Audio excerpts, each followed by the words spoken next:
प्रेम तुमने अगर प्रदान किया है, प्रेम में सबसे कीमती है, प्रेम की सबसे बड़ी कीमत है, प्रेम की सबसे बड़ी कीमती दौलत है उसका समय। और जिससे प्रेम होता है ना उसके पास तुम 4 घंटे भी बैठ जाओ ना समय कम ही पड़ जाता है। प्रेम की कीमत ही सबसे बड़ा समय।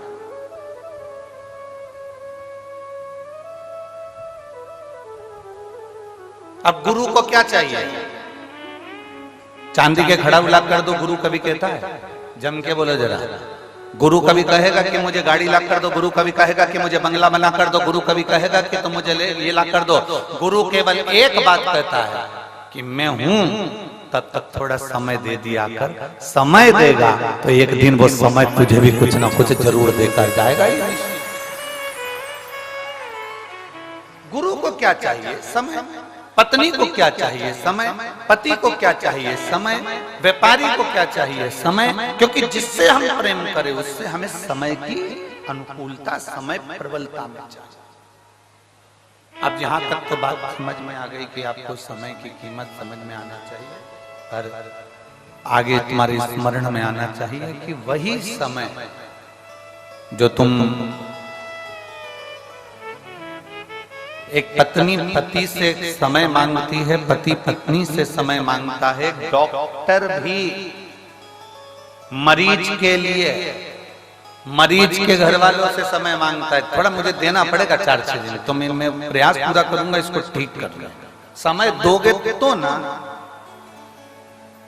अब आखिरी में डॉक्टर जब पूरा काम कर लेता है तब डॉक्टर भी कहता है अब मेरे पास की घड़ी ठीक नहीं चल रही है, अब उससे समय मांगो, अब वो समय देगा। वो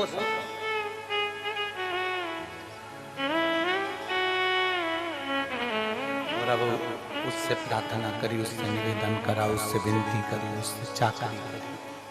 तो जब हम उससे प्रार्थना करें, उससे विनती करें, तो उसने भी अपने खाते खोल कर देखा, डायरी निकाली भोलेनाथ जी ने, और डायरी निकाल कर देखा, जरा देखो तो राम बाबू को देखो, राम बाबू को इसने शंकर जी को कितना समय दिया था देखो जरा। तो इन्होंने कहा साहब वो सिरसा में कथा चल रही थी तारा बाबा की कुटिया में, तो ये 2 घंटे पहले तो कथा में आ गया था और 3 घंटे की कथा सुनी, और 3 घंटे की कथा में भी 2-4 आधा घंटा तो इसने यूं ही निकाल दिया घूमने फिरने में। तो इसका आधा घंटा तो काट दो और बाकी का जितना समय बचा है एक काम करो, इसने शिव की कथा में समय दिया, गुरु की सेवा में समय दिया, परमात्मा की सेवा में समय दिया, शिव पुराण में समय दिया, इसलिए इसकी अंत घड़ी में भी इसका समय बढ़ा दिया जाए, इसको समय दिया।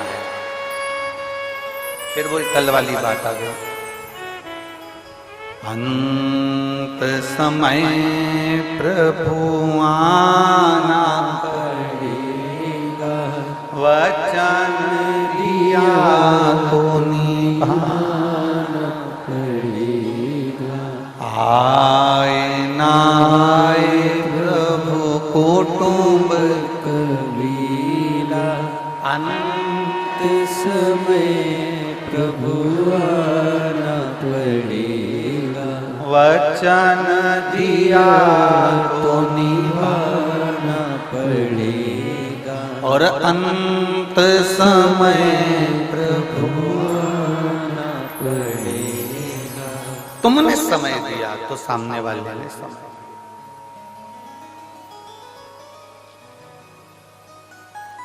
अब तुम्हारे पास समय ही नहीं है।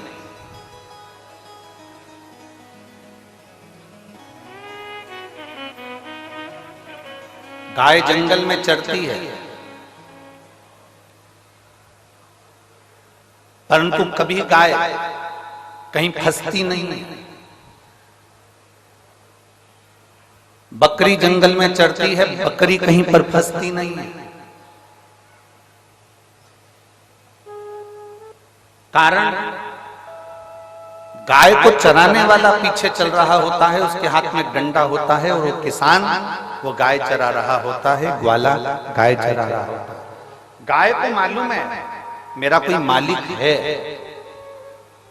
गाय को मालूम है मेरा कोई सेठ है, गाय को मालूम है मेरा मालिक है, अगर मैं कहीं फंस भी गई तो मेरा मालिक मुझको जम के बोलो जरा निकाल। बकरी को मालूम है कि मेरा मालिक पीछे चल रहा है, अगर मैं कहीं फंस गई तो मुझे मेरा मालिक निकाल देगा।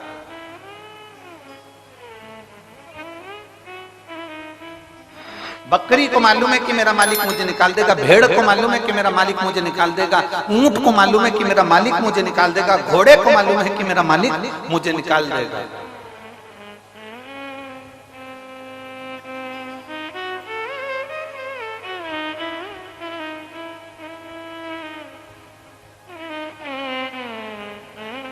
चिड़िया को भी मालूम है कि मुझे कोई ना कोई बाहर निकाल देगा, क्योंकि उसको एक अंदाजा है कि मेरा मालिक मेरे पीछे चल रहा है। गाय चराने वाला, बकरी चराने वाला, भेड़ चराने वाला, ऊंट चराने वाला पीछे चल रहा है। उसको मालूम है ये मैं अगर फंस गया कीचड़ में, अगर मैं कहीं फंस गया, उलझ गया तो मुझे कोई ना कोई निकाल, मुझे कोई ना कोई निकालेगा, ये पक्का है। मेरा मालिक मुझे निकालेगा, ये पक्का है। जब गाय ये विचार कर कर चलती है कि मैं फंसूंगी तो मेरा मालिक मुझे निकाल देगा, बस वही अंदाजा, वही सोच, वही वृत्ति, वही मन तुम्हारा होना चाहिए। तुम जब जब उलझो तब तक तुम दूसरों को मत पुकारना, तुम्हें ये अंदाजा होना चाहिए कि मेरा मालिक मेरे साथ चल रहा है, वो मुझे निकाला।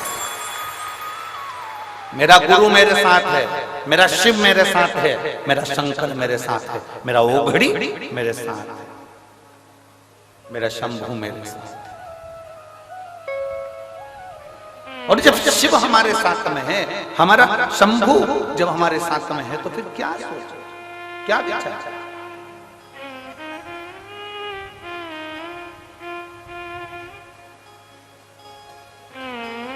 बहुत अच्छा बंगला देखोगे ना तो तुम्हारे मन में एक बात जरूर आएगी, इतनी सुंदर दीवार है ना, अंदर से बंगला कितना सुंदर है, जाके देखो क्या।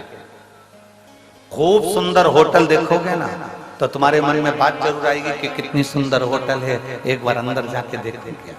बोलो बोलो, सही है कि गलत? तुम्हारे मार्केट में कोई चाउमीन की दुकान खोल गई, पानी पतासे की दुकान खोल गई, मिठाई की दुकान खोल गई, मोबाइल की दुकान खोल गई, कोई कपड़े की दुकान खोल गई, बहुत सुंदर दुकान खोली, खूब अच्छा मॉल खुला, तुम्हारे मन में जरूर आएगा कि जरा एक बार मैं भी जाकर तो देखो। बोलो बोलो, जम के बोलो, सही है, जाकर तो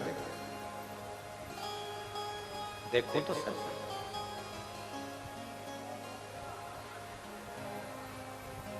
सुंदर कपड़े की दुकान तुम्हारे मन में आया कि मैं जाकर देखूं।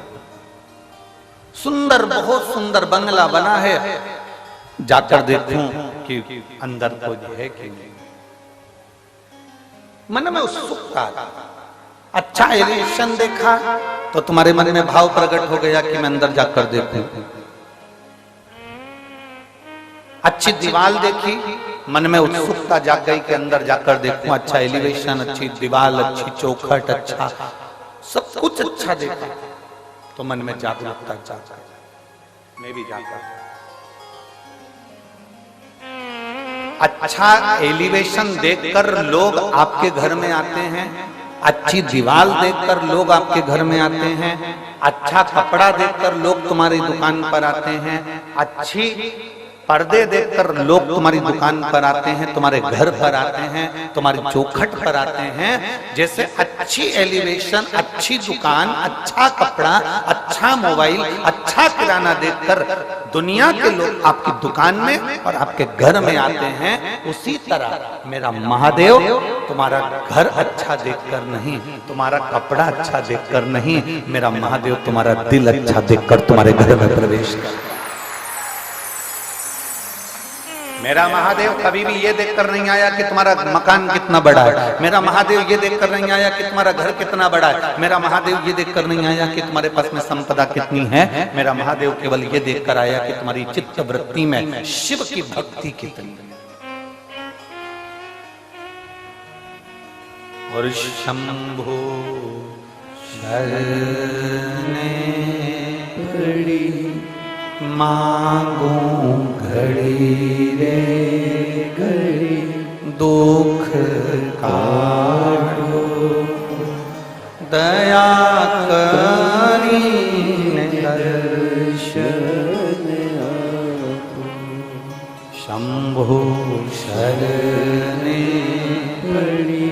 मांगू घड़ी रे दुख काटो, दया करी ने दर्शन। शिव कभी नहीं देखा कि तुम्हारे संपदा कितनी, दौलत कितनी, धन कितनी, वैभव कितना, सत्ता कितनी, गाड़ी कितनी। शंकर भगवान ने तो केवल एक चीज देखी है कि तेरा दिल कितना बड़ा है, तेरा मन, तेरी चित्तवृत्ति, तेरा व्यवहार कितना उच्च है। शंकर को तुम्हारी दौलत से, शंकर को तुम्हारे वैभव से, शंकर को तुम्हारे धन से कोई प्रीति नहीं, कोई प्रीति नहीं।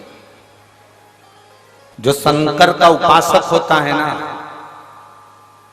जो शिव की आराधना करने वाला होता है ना,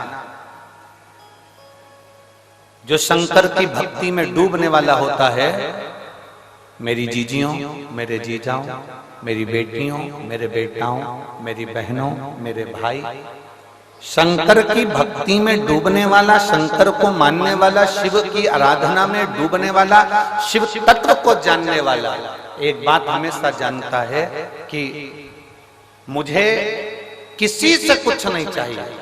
जो शिव की आराधना करने वाला होता है वो शंकर से ही मांगकर बहुत कुछ प्राप्त कर लेता है। शिव जी के 21 अवतार हुए हैं। शंकर भगवान के 21 अवतार एक हुए हैं, फिर 11 रुद्र अवतार अलग हुए हैं। उन 21 रुद्र अवतार में भगवान शंकर के 21 अवतार में एक अवतार है भगवान का गृहपति अवतार। शंकर भगवान के 21 अवतार में से एक अवतार है गृहपति अवतार। महाराज मां नर्मदा जी के तट पर नर्मदापुरम में एक विश्वानर मुनि रहते थे। शिव महापुराण की कथा कहती है शंकर जी के 21 अवतार में से एक अवतार गृहपति अवतार। मां नर्मदा जी के तट पर, मां नर्मदा जी के तट के ऊपर नर्मदापुरम में एक सुंदर विश्वानर मुनि रहते थे, ग्रस्त थे। अपनी धर्म पत्नी के साथ में उनका निवास। जैसे विश्वानर मुनि थे वैसे ही उनकी धर्म पत्नी।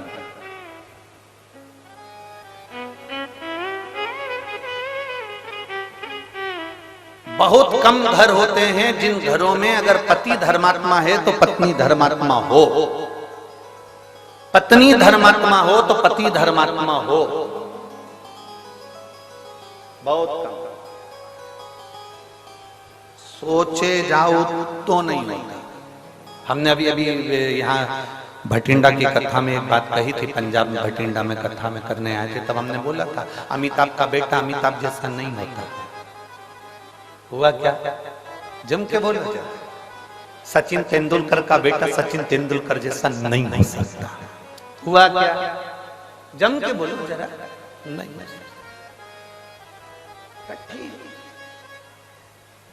एक अच्छे से अच्छा मुख्यमंत्री हो, प्रधानमंत्री हो, मिनिस्टर हो, कहीं का भी मंत्री हो, तो उसका बेटा उसके जैसा नहीं हो ही नहीं सकता।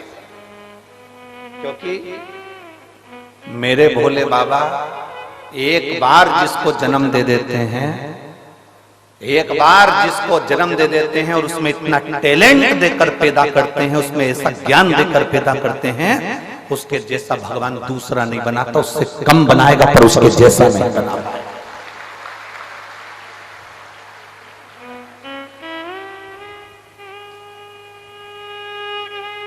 अमिताभ के पास में, अमिताभ बच्चन जी के पास में जो टैलेंट होगा उनके बच्चे के पास में नहीं हो पाएगा। सचिन तेंदुलकर के पास में जो टैलेंट होगा वो उनके बच्चे के पास में नहीं हो पाएगा।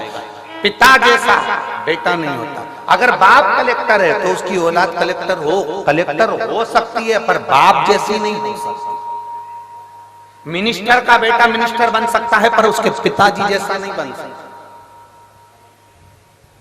कठिन है। एक शिक्षक का बेटा शिक्षक बन सकता है पर उसके जैसा नहीं बन सकता उसके पिताजी। सास अपने 4 बेटों की शादी कर दे, 4 बहुओं को लिया है, पर सास सोचे कि तेरी जैसी आ जाए तो नहीं आ सकती, तू ओल्ड इज गोल्ड है। कहा तेरे जैसा है, तेरे बराबर कोई नहीं आ सकता। तो तुम अपने से क्यों किसी को होड़ कर रहे हो? मेरी बहू मेरे जैसी आना चाहिए, मेरी बहू जितना मैं काम करूं वैसी आना चाहिए, मैं जितनी सुबह से उठती हूँ मेरी बहू उतनी उठने वाली आना चाहिए। अरे माँ, अमिताभ का छोरा अमिताभ जैसा नहीं बना, सचिन का छोरा सचिन जैसा नहीं बना, तो तेरी बहू तेरे जैसी कैसे बन सकती है? तुझे तो भगवान ने खुद आनंद में बनाया है, कहाँ सोच कर बैठे, क्या विचार लेकर बैठे? मेरी बहू मेरे जैसी होना चाहिए, मैं 4 घंटे काम करूं तो मेरी बहू भी 4 घंटे काम करे, मैं 10 घंटे काम करूं तो मेरी बहू भी 10 घंटे काम करे। नहीं हो सकता, कभी नहीं हो सकता। इसलिए जो नहीं हो सकता उसको छोड़ो और लड़ना बंद करो। भगवान से प्रार्थना करो, जैसी भेजी चंद्र घंटा बहुत अच्छी, उसमें क्या रहता? तुम ज्यादा सुधारने का प्रयास करोगे, वो नवरात्रि में काल रात्रि बन जाएगा। क्या मतलब? फिर तुम्हें सुबह शाम रोज आरती करना पड़ेगी उसकी। और तुम क्या बहू की आरती करोगे? बहू तुम्हारी कर करके तुम क्या करोगे? बहुत।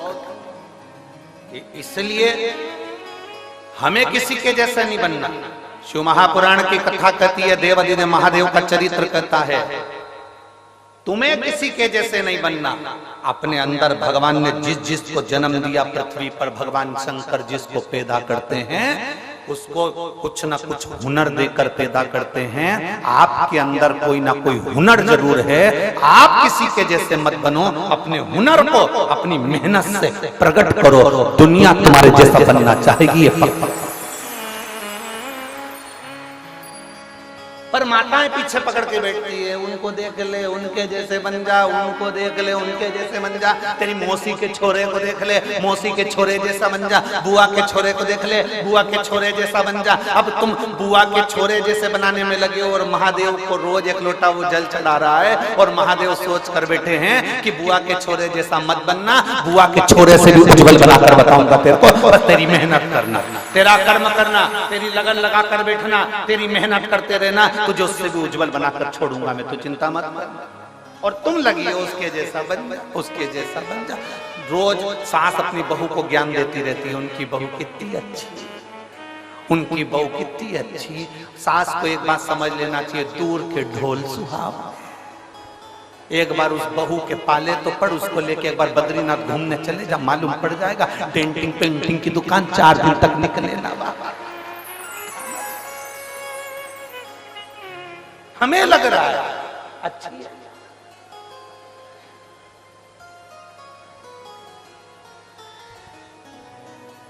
ये बहुत बहुत विचित्र बात है। हर पत्नी को ये लगता है तुम्हारा दोस्त कितना अच्छा है, उस दोस्त की पत्नी भी कहती है तुम्हारा दोस्त कितना अच्छा है। बस ये दोनों की भ्रम का है, उसको लग रहा है कि भैया जी अच्छे हैं, उनकी पत्नी को लग रहा है भैया जी अच्छे हैं। अब उनको क्या मालूम कि दोनों ही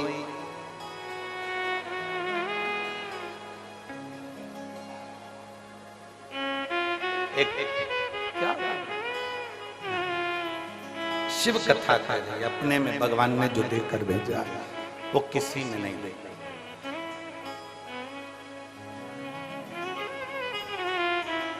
और दया की ना हो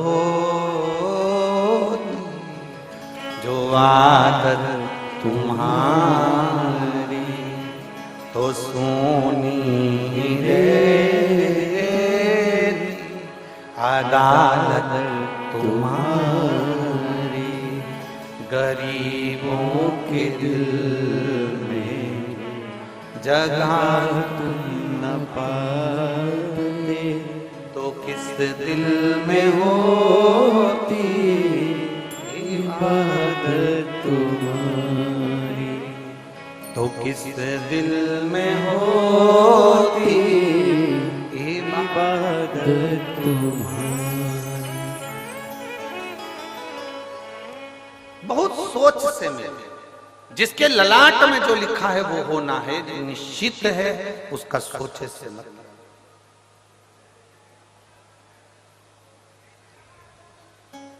यहाँ जितनी माताएं बैठी हैं ना, अपने बेटे के लिए अच्छे से अच्छी बहू ढूंढने का प्रयास करती हैं, बेटी के लिए अच्छे से अच्छा दामाद ढूंढने का प्रयास करती हैं। जितनी बैठी, ऐसी कोई माता नहीं होगी जो रोज भगवान के मंदिर में जाकर अपनी बहू के लिए छोरा नहीं मांगती होगी, पोता नहीं मांगती होगी। कोई नहीं कहता कि पोती दे दे, पर भगवान ने जो सोच कर रखा है वो दे दे, तुम्हारे सोचे से। वो कहते हैं भोले बाबा अमर वरदान दे दो,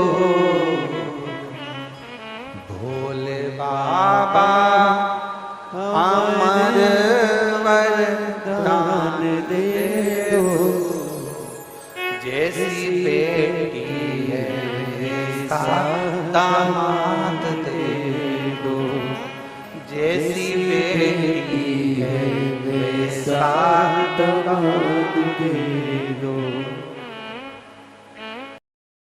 बेटी हमारी है राधा के जैसी, बेटी हमारी है राधा के जैसी, कान्हा के जैसा, कान्हा के जैसा दामाद दे दो, जैसी बेटी है वैसा दामाद दे दो।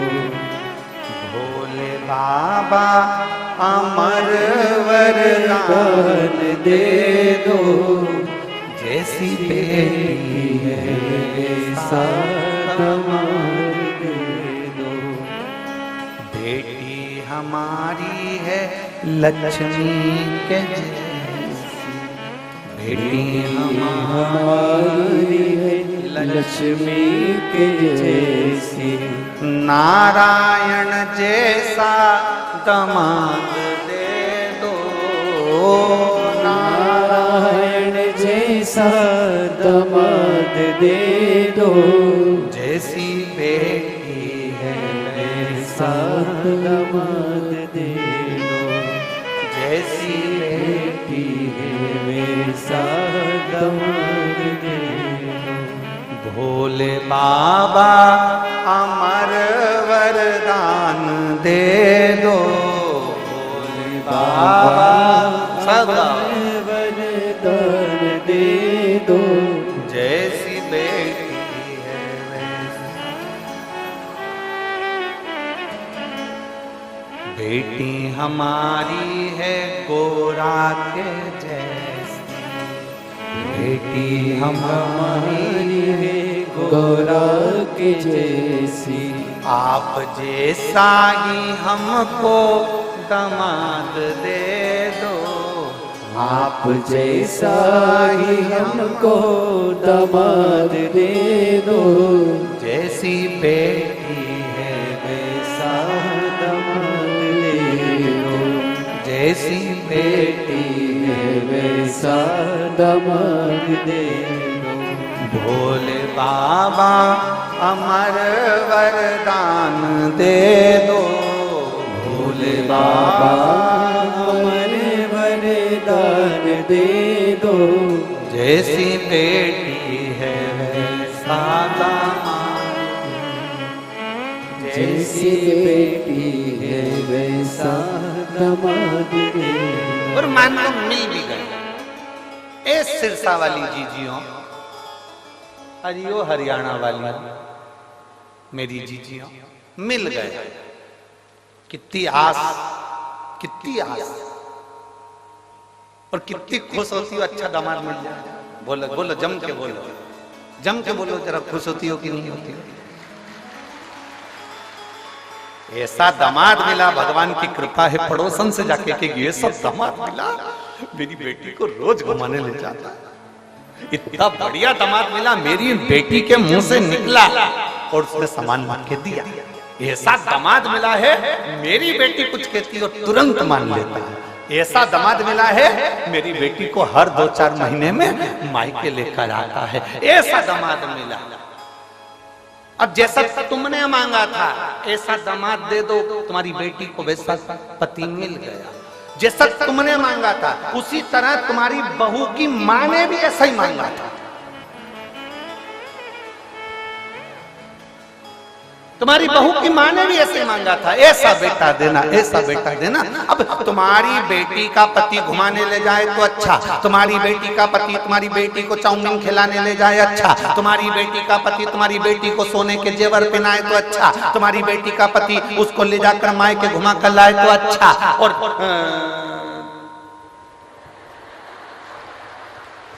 अब क्या बोलो, तुम सब समझदार हो, बोलो। और तुम्हारा बेटा अगर तुम्हारी बहू को घुमाने ले जाए तो बेकार, वो तो जोरू का गुलाम हो गया। दामाद ले जा रहे तो अच्छा, दामाद खिला रहे तो अच्छा, दामाद पढ़ा रहे तो अच्छा, दामाद सोने की रकम दिलाए तो अच्छा। मेरा दामाद जैसा कोई नहीं, मेरे बेटी का पति इतना बढ़िया, मेरी बेटी का पति अच्छा बढ़िया। तो आप भी अपने बेटे से कहो, बेटा जैसे तेरे जीजा, जैसे तेरे दामाद बेटी का सम्मान करते हैं, तू मेरी बहू का सम्मान कर। तो लगना चाहिए सामने वालों को कि दामाद अच्छा।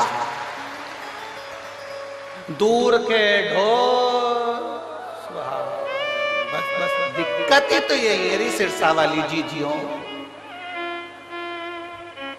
दिक्कत सबसे बड़ी यही आ रही है, बड़ी यही तो पड़ी है, दिक्कत यही है सबसे बड़ी।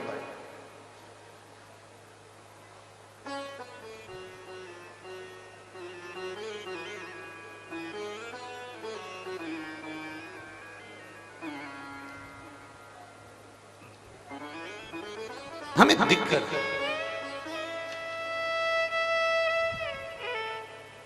शिव कथा कर रहे हैं। विश्वानर मुनि की धर्म पत्नी भगवान की भक्त थी। शिव जी की आराधना करना, भगवान शंकर की भक्ति करना। विश्वानर मुनि स्वयं शिव की आराधना में डूबने वाले। इनका एक नियम बड़ा पक्का था, प्रतिदिन शिवलिंग का निर्माण करना, पूजन करना, विसर्जन करना। और जिस दिन शिवलिंग का निर्माण नहीं कर पाते थे, जिस दिन शंकर भगवान के शिवलिंग की आराधना नहीं कर पाते थे, जिस दिन भगवान शंकर के शिवलिंग का पूजन नहीं कर पाते थे, उस दिन एक बेलपत्री का दान दे देते। कितनी बेलपत्री? एक। शिव पुराण पढ़ी है आप लोगों ने? हमारी बात पे भरोसा मत करना बिल्कुल भी, सीवर वाले महाराज पे बिल्कुल भरोसा मत करो रत्ती भर भी। गीता प्रेस गोरखपुर की शिव पुराण खरीद के लाओ, उसको पढ़ो। सीवर वाला महाराज झूठ तो नहीं बोल रहा है, पढ़ो। कुमार खंड निकालो, उमा खंड निकालो, शिव महापुराण का कुमार खंड उमा खंड निकाल कर पढ़ो, जिसके अंतर्गत लिखा हुआ है एक बेलपत्री का दान किसके बराबर होता है? तो कहा 1.25 मन सोने के सिंहासन पर शालिग्राम जी की मूर्ति को बिठाकर सोने का श्रृंगार कर कर किसी ब्राह्मण को दान दिया जाता है, उससे 1000 गुना दान बड़ा एक बेलपत्री का दान के बराबर। हम पर भरोसा मत करना, कहीं सीवर वाला महाराज झूठ तो नहीं बोल दिया, इसलिए शिव पुराण उठाकर पढ़ो। गीता प्रेस गोरखपुर की शिव पुराण को लाओ, पढ़ो और अध्ययन करो। अध्ययन करने पर तुम्हें मिलेगा कि शालिग्राम भगवान की शिला को सोने के सिंहासन पर बिठाकर सोने और हीरे से सजाकर जो दान करने का पुण्य मिलता है, वो पुण्य केवल एक बेलपत्री के दान से मिल जाता है। केवल एक बेलपत्री में वो बल होता है। और अच्छे से समझ लें, शंकर जी पे चढ़ी हुई बेलपत्र, मान लो तुम्हारे पास में बेलपत्र नहीं, मान लो तुम्हारे पास में बेलपत्र नहीं, अब तुम्हारे पास बेलपत्र नहीं है, शिव जी के मंदिर में गई हो, शंकर के शिवालय में गई हो, देवाधिदेव महादेव के शिवालय में पहुंची हो, शिवालय में शंकर के शिवलिंग पर जो बेलपत्र चढ़ी होती है, उस बेलपत्र को उठाकर पानी से धोकर वापिस चढ़ा देने का फल क्या होता है, वो भी शिव महापुराण में जरूर पढ़िए। तारा बाबा की कुटिया में कथा चल रही है और श्री गुरु शिव पुराण चल रही है, जरा ध्यान से सुनना इसको, बहुत सावधानी से। जितने बाहर के पंडालों में भक्त बैठे और जितने आस्था चैनल पर सुन रहे हैं, जितने फेसबुक यूट्यूब पर सुन रहे हैं, जितने रोड पर बैठकर कथा सुन रहे हैं, जहां जहां आवाज जा रही है, जहां बैठकर कथा सुन रहे हैं, बहुत सावधानी से कथा का स्मरण करिएगा। एक बेलपत्री का दान शालिग्राम भगवान के सोने के सिंहासन पर बैठकर दान करने के बराबर है। शंकर भगवान के शिवलिंग पर चढ़ी हुई बेलपत्र को धोकर वापिस शंकर भगवान के शिवलिंग पर चढ़ाने का जो पुण्य है, कहा भारत की भूमि पर 26,000 जो पवित्र नदियां बनी हैं, उन नदियों में आप स्नान कर कर आएंगे और चारों धामों का दर्शन, 12 ज्योतिर्लिंग का दर्शन, आप सारी सप्तपुरियों का दर्शन कर कर आएंगे। उसका जो पुण्य फल होगा, एक बेलपत्री को शंकर पर से उठाकर मिलाकर वापिस शंकर को चढ़ाने का ये फल हमें तुरंत प्राप्त हो जाता है। केवल एक बेलपत्री को उठाकर धोकर चढ़ा देंगे, ये फल प्राप्त है।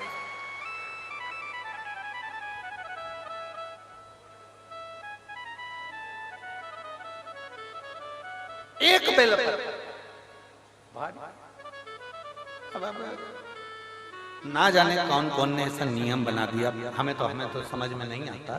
थोड़ा सा दुनिया के लोग लोभ लालच में नियम बनाए हो तो बात दूसरी है।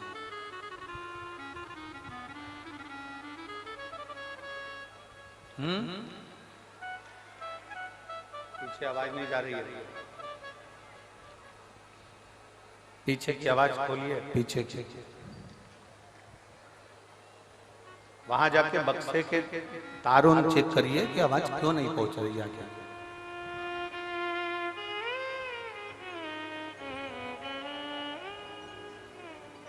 ना जाने कौन कौन ऐसा नियम बना दिया, हमारे पुराण में नहीं है। फिर निवेदन करेंगे, बहुत सावधानी से सुनिएगा कथा। लोगों को थोड़ा बुरा लग सकता है हमारी कथा, तो वो तो लगता रहता है, उसमें स्मरण ना करें। किसी पुराण के अंदर यह नहीं लिखा कि चांदी की बेलपत्र बनाकर भगवान शंकर को समर्पित करो।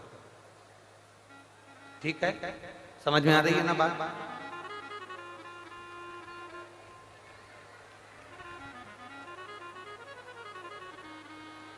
किसी पुराण के अंदर यह नहीं लिखा, किसी शास्त्र के अंदर यह नहीं लिखा कि चांदी की बेलपत्र बनाओ, सोने की बेलपत्र बनाओ और भगवान को चढ़ाओ, भगवान को समर्पित।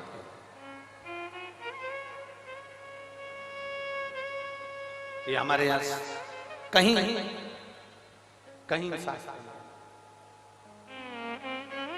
कहीं हमारी पुराणों में नहीं लिखा गया, कहीं पर।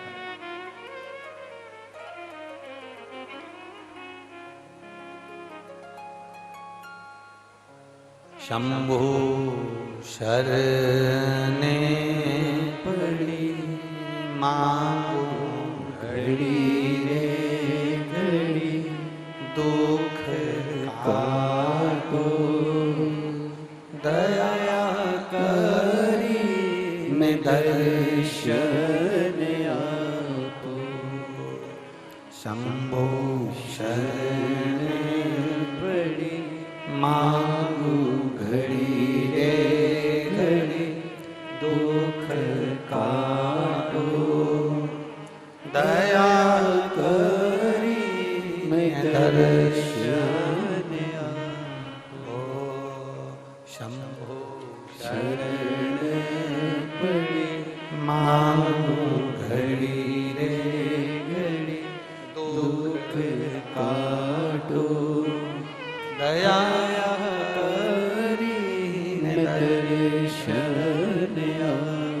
अब किसी ने एक नया नियम बनाया, चांदी की बेलपत्र शंकर जी को चढ़ाना, सोने की बेलपत्र शिव जी को चढ़ाना।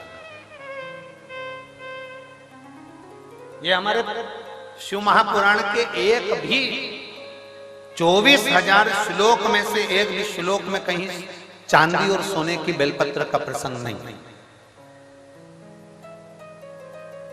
किसी को जरूरत पड़ने लगी होगी चांदी की बेलपत्र की तो उसने चढ़वा दी होगी, किसी को सोने की बेलपत्र की जरूरत पड़ी होगी तो उसने चढ़ा दी।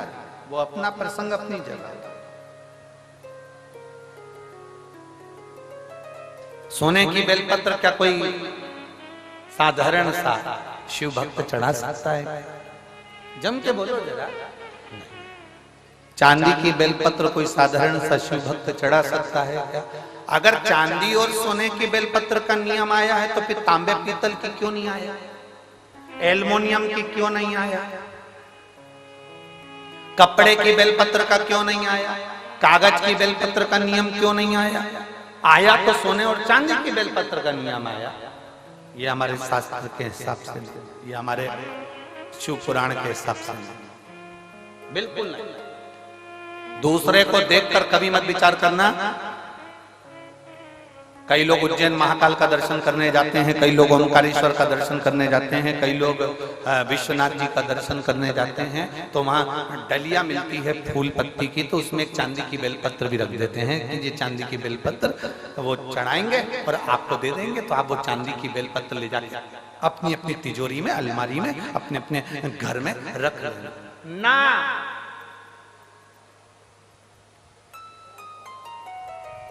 शिव जी पे चढ़ी हुई बेलपत्र को कॉपी में रख लो, किताब में रख लो, और याद रखना बेलपत्री का 1000 टुकड़ा भी हो जाए, 1000 पत्ती के बारीक बारीक टुकड़े भी हो जाए, और वहां से लाने में तुम्हारे हाथ में केवल एक जरा सी तिन का मात्र पत्ती भी तुम्हारे हाथ में अगर बची है घर लाते हुए, तो समझ लेना वो सोने की बेलपत्र से भी बढ़कर है। उसकी कीमत कठिन,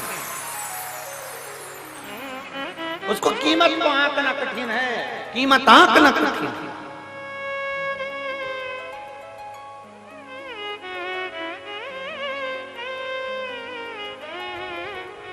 एक बेलपत्री की कीमत को कौन आंक सकता है बाबा? समझे? ये किसी ने एक फाइल भेजी है जिसमें इस व्यक्ति को जो बीमारी हुई है वो लाखों में किसी एक को होती है, जिसके अंदर उसके शरीर की नसें चौक होती चली जाती है, शरीर काम करना बंद कर देता है, आखिरी में वो व्यक्ति का पूरा शरीर, जिह्वा, कान, गला लुप्त होकर पड़ जाता है, हाथ पैर सब ढीले पड़ जाते हैं, शरीर पूरा काम करना बंद कर देता है। उस शरीर में कोई ऊर्जा नहीं रहती, केवल प्राण चलते हैं, और भगवान से लोग प्रार्थना करते हैं कि ये तो प्राण छूट जाए तो अच्छा। इतना बड़ा शरीर उठाकर कौन कहां लेकर जाए? जो हिल नहीं सकता, जा नहीं सकता, एक बीमारी जिसको डिस्टेमिया कहते हैं, ऐसी बीमारी इस व्यक्ति को हो गई थी, जिसने पूरी डॉक्टर की रिपोर्टें और पूरे चीजें लगाई है उस व्यक्ति ने, और अपनी पूरी, पहले आप फोटो देखिए उस व्यक्ति का जो पड़ा हुआ है, जो एलईडी वाले हैं वो एलईडी पर दिखाएंगे, आस्था चैनल वाले आस्था चैनल पर दिखाएंगे। जिस व्यक्ति का शरीर, हाथ, पैर, गर्दन कुछ भी काम नहीं करता था, केवल पड़ा रहता, उसका कोई शरीर काम नहीं करता, कोई शरीर उसका कार्य नहीं करता। अब उसके पत्र पर अपन ध्यान देंगे।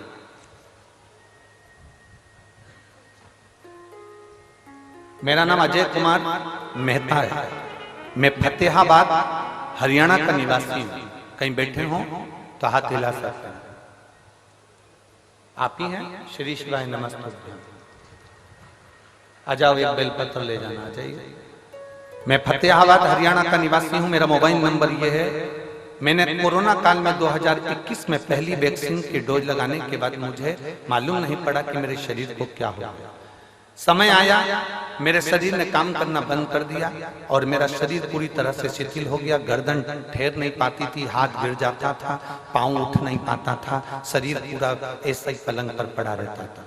हमने गुड़गांव मैदानता में दिखाया। वहां दिखाने के बाद मालूम पड़ा कि मुझे बीमारी हो गई है। ये बीमारी लाखों लोगों में एक को होती है, जिसका इलाज पूरे विदेश में भी नहीं है। किसी पेशेंट को कभी अच्छा होता हुआ इस बीमारी के अंतर्गत नहीं देखा गया। लगभग इस बीमारी में एक इंजेक्शन लगता है, पर वो भी मुझे लॉक नहीं कर रहा था। बार बार हम डॉक्टर को दिखाने गए, हमने विदेश तक में जाकर इसकी जांच कराई, पर इसका कोई हल नहीं निकला। ये बीमारी जैसी की जैसे थी, एक इंजेक्शन लगवाते थोड़ा सा आराम मिलता, फिर वैसे ही हो जाते। गर्दन ठेरती नहीं, हाथ ठेरता नहीं, पांव ठेरता नहीं। इलाज करते करते थक गए।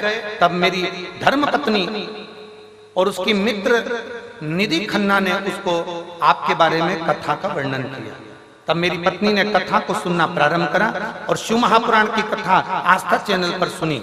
आप कहते हो आसन लगाकर कथा सुनने का फल क्या होता है, मैं बताता हूं। जिस पांव और हाथ से मैं काम नहीं कर पाता था, जिस गर्दन को मैं उठा नहीं सकता था, आज बाबा की कृपा से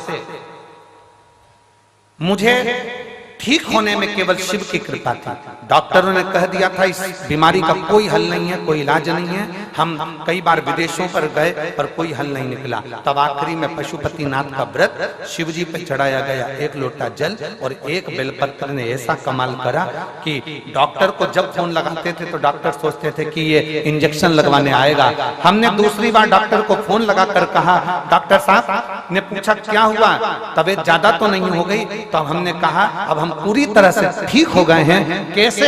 आश्चर्य की बात है, डॉक्टर भी आश्चर्य में था विदेश का, जिसने कहा कि ये हो ही नहीं सकता, ये बीमारी कभी ठीक नहीं हो सकती। तो डॉक्टर भी आश्चर्य में पड़ गया जब हम चलने फिरने लगे और अपनी गर्दन भी ठहरने लगी। हम बाबा की कृपा से ठीक हैं, हमारा फोटो भी लगा रहे हैं और हम कथा के मंडप में भी आए। आइए, श्री शिवाय नमस्ते।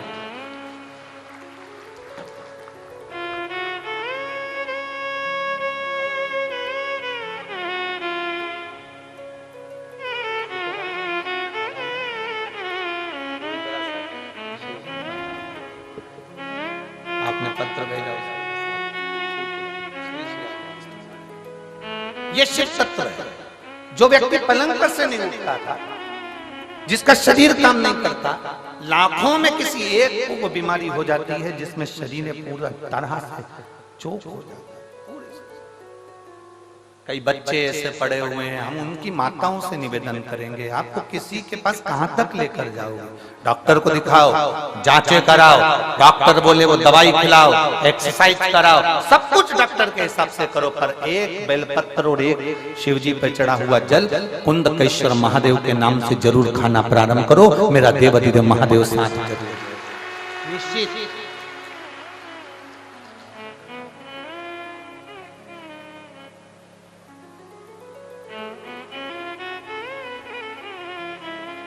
और तेरी कृपा बिना न हिले एक भी अणु, लेते हैं श्वास तेरी कृपा से तनु तनु। हे गंगाधार मुक्ति द्वार ओंकार तू, भोले ओंकार तू, आयो शरण तिहारी शंभु तार तार तू। बखान क्या करूं मैं राखों के ढेर का, चपटी भभूत में खजाना कुबेर का। हे गंगाधार मुक्ति द्वार ओंकार तू, भोले ओंकार तू, आयो शरण तिहारी शंभु तार तार। शिव है सोने की बेलपत्री जो काम नहीं करती, चांदी की बेलपत्री जो काम नहीं करती, हीरे पन्ने की बेलपत्री जो काम नहीं करती, वो एक वृक्ष पर से तोड़ी हुई बेलपत्र वो काम करती। ब्रह्म में मत पड़ना,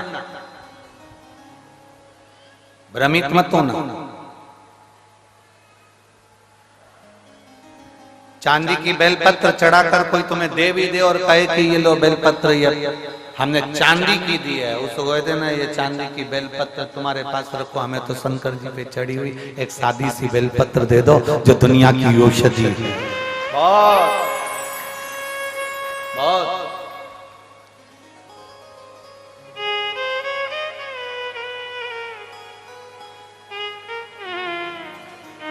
इसको समझना कठिन है। ये शंकर की कथा नहीं है। ये आप लोगों को लग रहा होगा कि तारा बाबा की कुटिया में शिव महापुराण की कथा चल रही है। ये शिव पुराण की कथा नहीं है। ये तारा बाबा जी ने 7 दिन संपूर्ण विश्ववासियों के लिए एक शिविर लगाया है। जो आ गया वो अपने जीवन की सारी खुशियां बटोर कर तारा बाबा की कुटिया से ले गए। शिविर आप धारण करो, आप समझो क्यों उसका स्मरण इतना प्रबल है, क्यों शंकर की कथा का रसतत्व इतना प्रबल होता है, क्यों शिव भक्ति का रसतत्व इतना प्रबल होता है।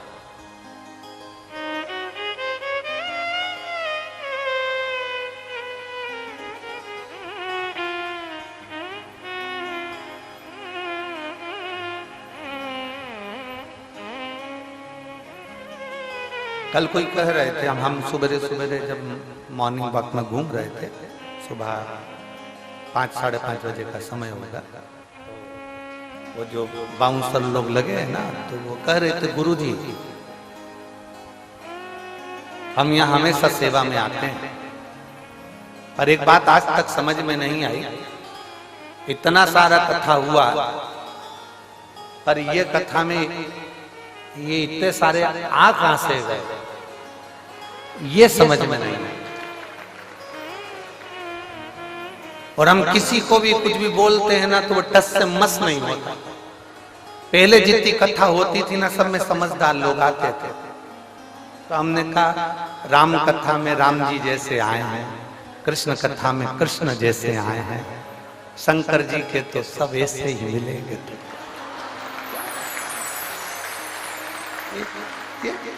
हटने कोई तैयार नहीं होते। गुरु जी शिव पुराण में ऐसा क्या है? हमने कहा तुम भले 7 दिन की सेवा में लगे हो, पर 3 महीने के अंदर तुम्हें मालूम पड़ेगा कि शिव महापुराण में है क्या। हम नहीं बोल कर जाएंगे कि इसमें है क्या। तारा बाबा जी ने यह कथा करवाई है, तारा बाबा जी इस कथा को करवा रहे हैं। हम जजमान का नाम, आयोजक के नाम में भले इनका नाम ले देते, पर आयोजक वही है जो अंदर बैठे हैं, आयोजक वही।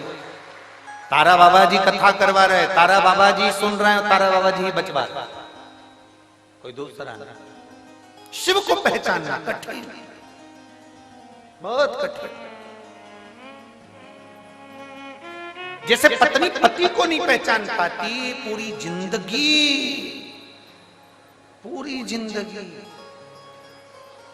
नहीं पहचान पाती। कब एक पति पत्नी गार्डन में घूम रहे थे, गार्डन में घूमते घूमते सामने से कुत्ता आ गया। कुत्ता पति पत्नी की ओर बढ़ रहा था, पति को डर लगा, पत्नी ने पति का हाथ जम के पकड़ लिया, ये कुत्ता मुझे खा जाएगा। कुत्ता और पास में आया, पत्नी और घबराई, पति को लगा ये कुत्ता मेरी पत्नी को ना काट खा, कुत्ता मुझे काट खाएगा चल जाएगा, पर पत्नी को ना काटे, क्योंकि पत्नी को काटा तो कल बच्चों का टिफिन कौन बनाएगा, बच्चों को स्कूल कौन पहुंचाएगा। कुत्ता मुझे काट खाए पर पत्नी को ना काटे। कुत्ता और आगे बढ़ा, पति घबरा गया, पति घबराया, कहीं कुत्ता मेरी पत्नी को ना काट ले, तो पति ने तुरंत पत्नी को अपनी गोदी में उठा लिया। तुरंत पत्नी को गोदी में उठाया, कुत्ता भाग गया। कुत्ता भागा, इसने पत्नी को नीचे उतारा, पत्नी चिल्ला के दौड़ी, तुम्हारे जैसा बेवकूफ आदमी कहीं नहीं देखा। दुनिया के लोग कुत्ते को भगाने के लिए पत्थर उठाते, तुमने मुझे उठा लिया। कौन समझाए तो समझाए कोई, अरे ओ बावरी, उसने तेरा तो इसलिए उठाया था कि तुझे ना काटे, पर तुझे लगा कि वो मार देंगे। समझ कोई नहीं। सबसे कठिन काम है, बहुत कठिन, कुछ नहीं हो कठिन।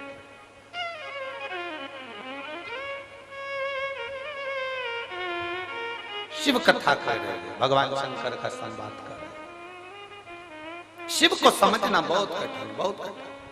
कौन समझा भगवान देवादिदेव महादेव को?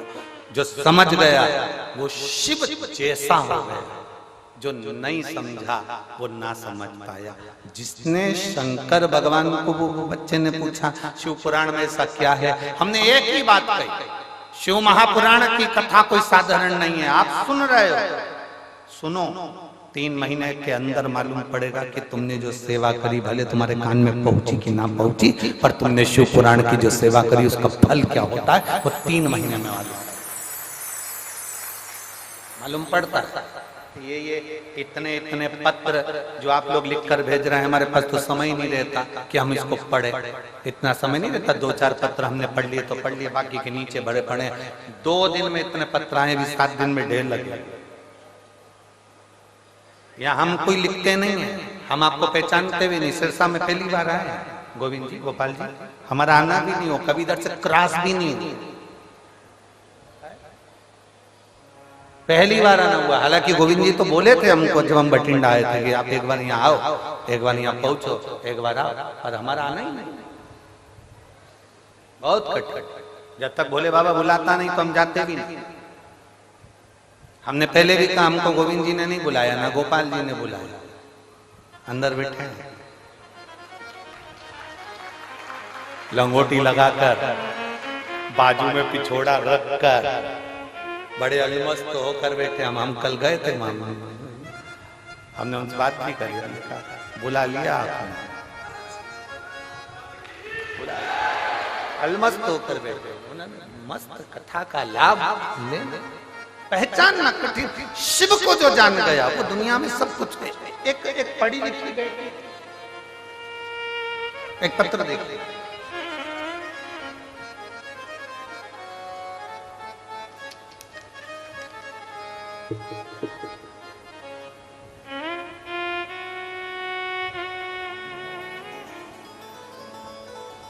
मेरा नाम कौशल्या और मेरे पति का नाम महेंद्र कुमार है। गांव केलनिया, केलनिया, ठीक बोला है? हाँ, तुम समझ जाना, ठीक है, बाकी के तो जाने दो। आप ही हैं? हाथ हिला दो एक बार। श्री शिवाय नमस्ते। गांव केलनिया, सिरसा की रहने वाली हूँ गुरुजी। मेरे बाबा महादेव की कृपा में 14 साल से हरियाणा पुलिस में सरकारी नौकरी कर रही हूँ। हरियाणा पुलिस में मैं 14 साल से सरकारी नौकरी कर रही हूँ गुरुदेव। हंसी खुशी की जिंदगी जी रही थी। एक दिन अचानक 19 दिसंबर 2022 को मेरे पति महेंद्र कुमार का एक्सीडेंट हो गया और सर में इतनी ज्यादा चोट पहुंच गई कि डॉक्टर ने हाथ में केस लेने को मना कर दिया। बहुत मुश्किल था, डॉक्टर के हिसाब से ये जा चुके थे, ऐसा उन्होंने बोल दिया। पति के सर का ऑपरेशन हुआ, फिर भी सर की राइट साइड की हड्डी निकाल दी गई और हड्डी निकालने के बाद डॉक्टर साहब ने उनकी जान बचाने का प्रयास किया। साफ साफ डॉक्टर ने कह दिया कि हम प्रयास कर रहे हैं पर भरोसा नहीं है कि बचेगा ना बचेगा। कुछ देर बाद सांस भी चलेगी कि नहीं चलेगी इसका कोई भरोसा नहीं। शायद मेरे देव अधिदेव महादेव ने, क्या वर्णन करूं गुरुदेव, डर गए, घबरा गए। तब डॉक्टर से कहा कि आप अपना काम करो, मेरा महादेव बचाएगा जरूर, ये निश्चित है।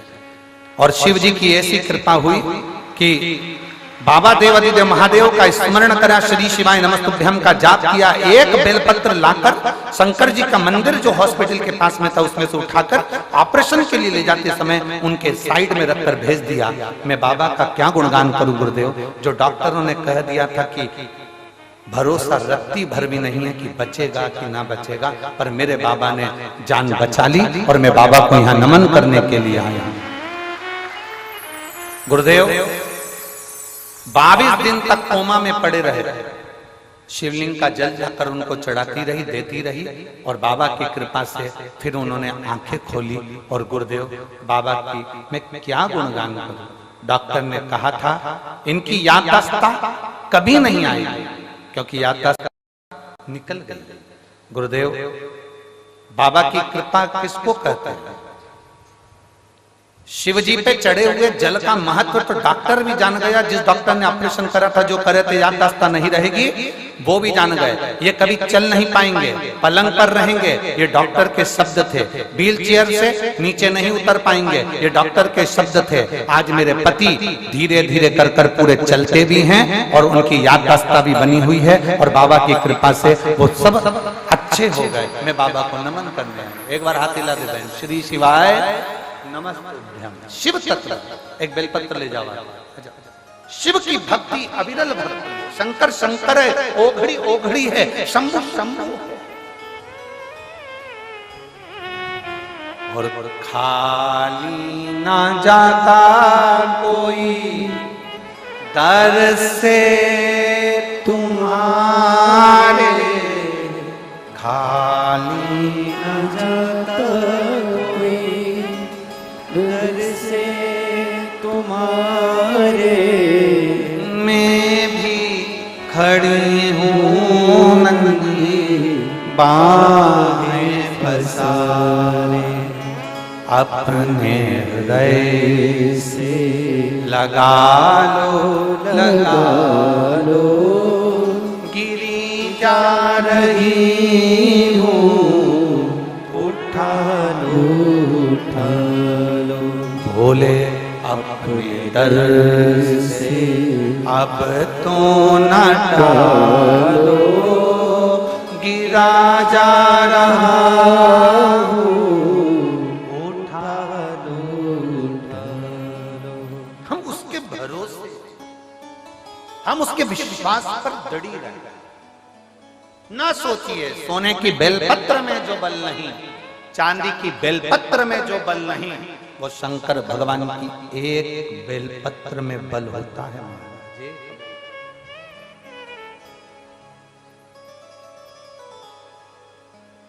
इस व्यासपीठ ने बाल्यावस्था से शिव महापुराण की कथा करी। इस व्यासपीठ ने ये देखा है, गोपाल जी, ये व्यासपीठ की बेलपत्र का हमने प्रमाण देखा है कि कोई 7 दिन की कथा में भी, 5 दिन की कथा में भी अगर कोई व्हील चेयर पर भी बैठकर कथा सुनता है और एक बेलपत्र भी अगर बाबा की खाता है, इस पोथी की, इस पुराण की एक बेलपत्र भी कथा चल रही और उसने खाई है, 3 दिन में वो कथा के पंडाल में भी खड़ा मिलता है। हमने इस व्यासपीठ से देखा। हम सोने की बेलपत्र को नहीं जानते, हम चांदी की बेलपत्र को, हम हीरे की बेलपत्र को नहीं जानते, पर हम इस बेलपत्र को जानते हैं जो बेलपत्र शुरू से वेद पुराण शास्त्र वर्णन करते आए हैं। जिस बेलपत्र के नीचे लक्ष्मी झाड़ू लगाती है, जिस बेलपत्र के नीचे स्वयं ब्रह्मा, भगवान नारायण और 33 कोटि देवता बैठकर शंकर की आराधना करते हैं, वो बेलपत्र साधारण है।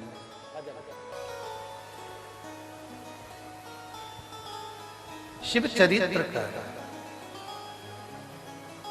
कहीं सोना की बेलपत्र, चांदी की बेलपत्र की मूलता नहीं, मूल है बेलपत्र।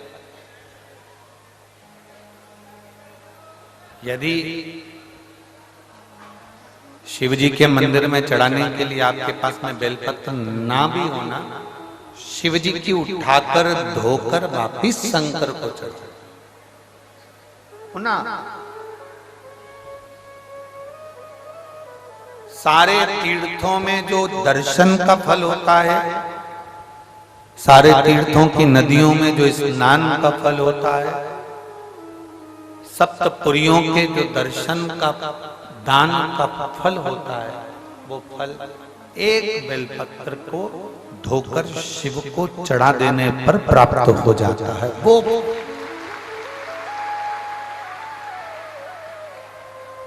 अब एक नया नियम लोगों ने लगा दिया, सावन महीना आता है, 1.25 लाख बेलपत्र चढ़ाओ, शंकर जी खुश हो जाएंगे।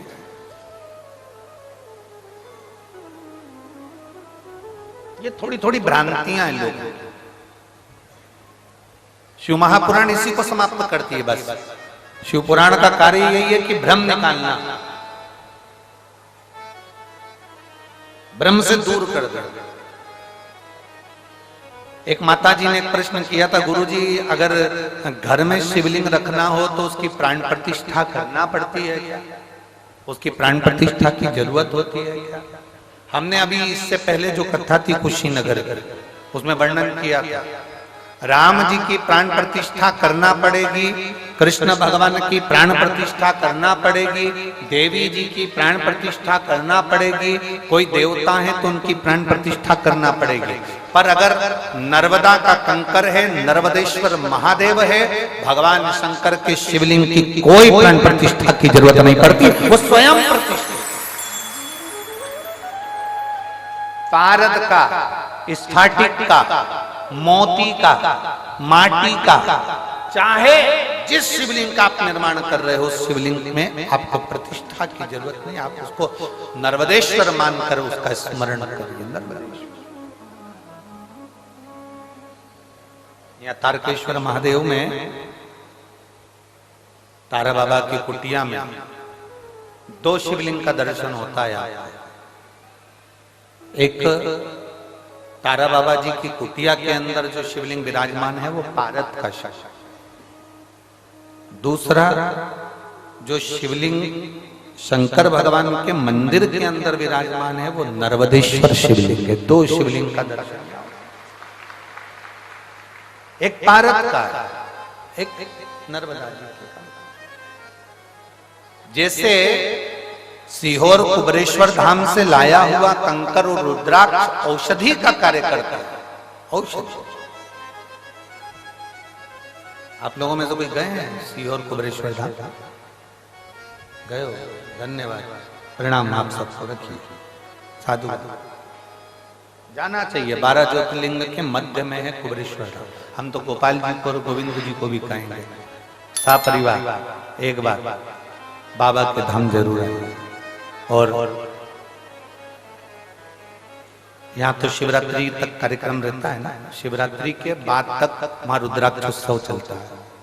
7 मार्च से 13 मार्च तक चलेगा। उस बीच में वहां रुद्राक्ष महोत्सव, वहां का कंकर शंकर होता है। वहां का कंकर अगर आप लेकर आए हैं और उस कंकर को आप पूज रहे हैं तो उसमें शिव की आकृति का दर्शन होता है। एक दूसरा, वहां का जो रुद्राक्ष है उसको पानी में कैसे भी कितने भी साल तक गलाते रहो, वो रुद्राक्ष में बदबू नहीं आती, सड़ता नहीं है, और उसका पानी औषधि का कार्य करता है। इसमें भी कई पत्र से उसमें रखे,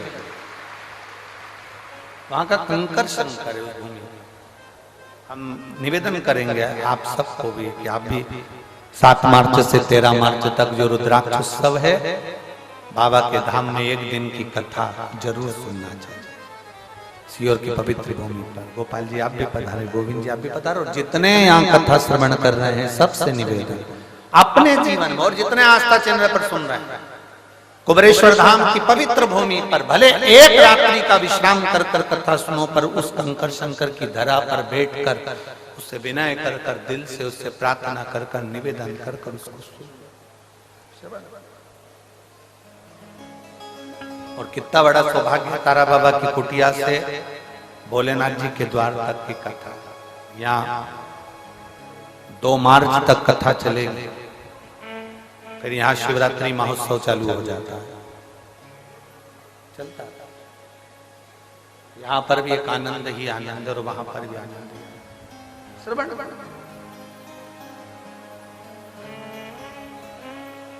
जो सीहोर के नजदीक के हैं, जो सीहोर के पवित्र भूमि के नजदीक के, हम उनसे तो कहेंगे कि तुमको मौका नहीं लगता, साल भर इंतजार करते हैं वो लोग, क्योंकि कथाएं सब दूर दूर होती है, सीहोर के आसपास के भक्तों को सुनने को नहीं मिलती।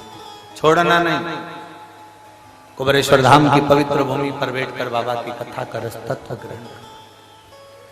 बेलपत्र को पहचानो, किसी के कहने पर यह नहीं कि उसने कह दिया कि 1.25 लाख बेलपत्र चढ़ाओ तो हम 1.25 लाख चढ़ा रहे हैं। किसी ने कह दिया 1.25 लाख बेलपत्र लाने से पहले मेरा एक निवेदन है, जो 1.25 लाख बेलपत्र चढ़ाने का संकल्प लेते हैं उनसे निवेदन है, क्या आपने 1.25 लाख वृक्ष लगाए बेलपत्र के, तब तो आप चढ़ाने के हकदार हो गए। मालूम पड़े बेलपत्र तोड़ कर लिया और समर्पित कर दिया तो उसका सुख नहीं है। 1.25 लाख आज तारा बाबा की कुटिया में इतने सारे पेड़ लगाए गए, पौधे लगाए गए, वृक्षारोपण किया गया। कोई आया उसको तोड़ दे, उसको उखाड़ कर ले जाए, अच्छा लगेगा क्या अपने को? नहीं। तुमने लगाया कितना, तुमने दिया कितना, तुमने करा कितना? बाबा की कुटिया में आकर तुमने कभी एक वृक्ष लगाया? बाबा की कुटिया में आकर तुमने कभी बेल वृक्ष लगाया? बाबा की कुटिया में आकर तुमने कभी बेल का वृक्ष का आनंद पाया?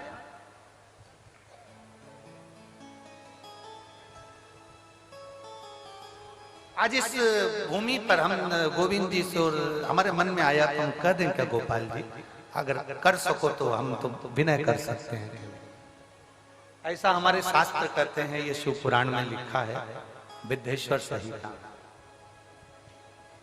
जहां पर बेलपत्री के 51 वृक्ष होते हैं, उन वृक्ष की जैसे कहते हैं ब्रज में वाटिका होती है, अशोक वाटिका होती है, वो वाटिका हमारे यहाँ इसको बेल वाटिका कहते हैं। उस 51 वृक्ष की वाटिका में कोई बैठकर अगर एक बार भी अपने दिल की बात भगवान शंकर से कह देता है ना, तो उसको भोलेनाथ को 51 वृक्ष के संकल्प को पूरा करने के लिए 3 दिन के अंदर उसे पूरा करना ही पड़ता है।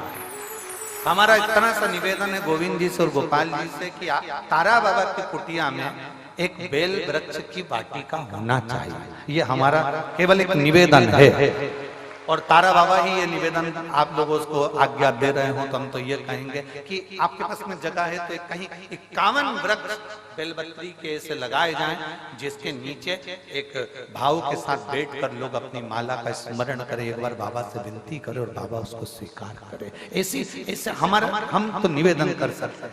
ये बाबा कृपा का गोविंद जी, इसको बाबा की आज्ञा मानकर करिएगा, तारा बाबा की, इसको गोपाल जी। बहुत कम मात्रा में कहीं कहीं बेल का वाटिका होती है, बेल वाटिका बहुत कम होती है। उसका कारण एक होता है, सबसे बड़ा कारण हम बता भी देते हैं। उसका कारण एक होता है, 4 बेलपत्री के वृक्ष आपने लगाए हैं, बड़े भी हो गए, आप बेलपत्री के वृक्ष के नीचे आराधना करने बैठोगे, धीरे धीरे आपकी तप साधना के कारण बस बेलपत्री का वृक्ष सूखने लगता।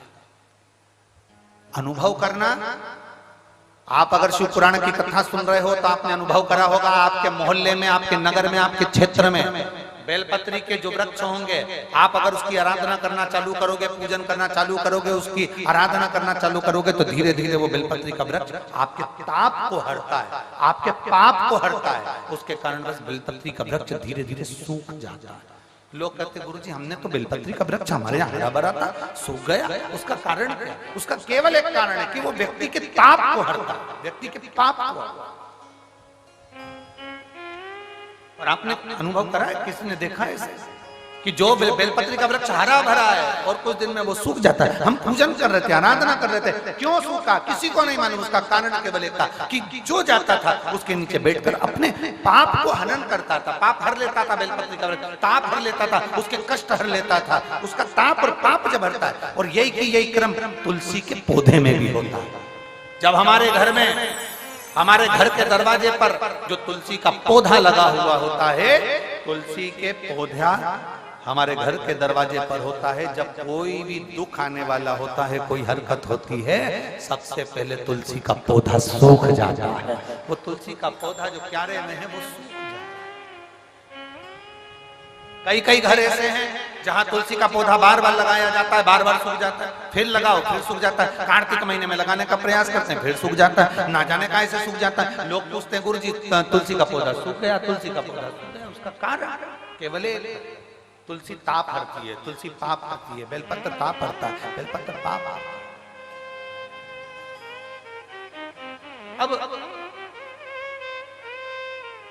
विश्वानर मुनि के घर में संतान नहीं थी, पत्नी और पति दोनों धर्मात्मा थे। एक पुण्य करते थे, वो शंकर के शिवलिंग का निर्माण करते थे, पूजन करते थे। पूजन अगर नहीं कर पाते थे तो प्रदोष या शिवरात्रि, हर महीने प्रदोष आती है, हर महीने शिवरात्रि होती है, प्रत्येक महीने शिवरात्रि आती है, प्रत्येक महीने। जैसे तारा बाबा जी का जन्म माघ शिवरात्रि को हुआ और ज्योति में ज्योति विलीन फागुन शिवरात्रि पर। प्रत्येक महीने शिवरात्रि आती है, प्रत्येक। ऐसा कोई शिवरात्रि नहीं है जो हर महीने ना, प्रत्येक शिवरात्रि कुछ ना कुछ अच्छा करने के लिए।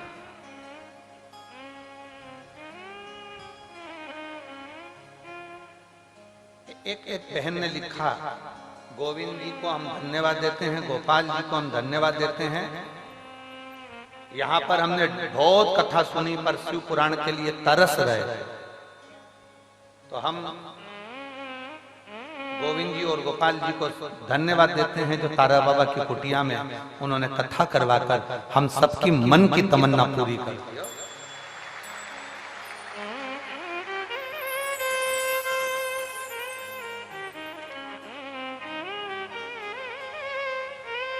सावित्री देवी गांव चक्का, जिला गांव चक्का ही है, गांव चक्का, जिला सिरसा से हूं। कहीं बैठी होंगी तो हाथ हिला सकती हैं। गांव चक्का, जिला सिरसा से। पिछले, अच्छा इधर बैठे हैं, हाथ हिला दो। श्री शिवाय नमस्तुभ्यम। पिछले कई सालों से हार्ट और बीपी की बीमारी थी, शुगर भी कंट्रोल में नहीं थी। मेरी बेटी मंजू देवी ने कहा कि मम्मी शिव पुराण की कथा टीवी पर आती है तो सुना। मैंने कथा सुनना प्रारंभ करी। हम बीपी की दवाई खाते थे, शुगर की दवाई खाते थे, हार्ट की दवाई खाते थे, कई सालों से चल रही थी। लगभग 4 साल से ज्यादा हो गए पर वो आराम नहीं लग पा रहा। कथा सुनना प्रारंभ करी, मन करा बेलपत्र को खाना प्रारंभ करा, शिव जी पे चढ़ा हुआ जल पीना प्रारंभ करा और पशुपतिनाथ का व्रत करा। हम बाबा से प्रार्थना करने 2 बार सीहोर धाम भी पहुंचे और बाबा की कृपा ऐसी हुई, वहां का रुद्राक्ष भी लाए, कंकर भी लाए और बेलपत्र का प्रयोग किया।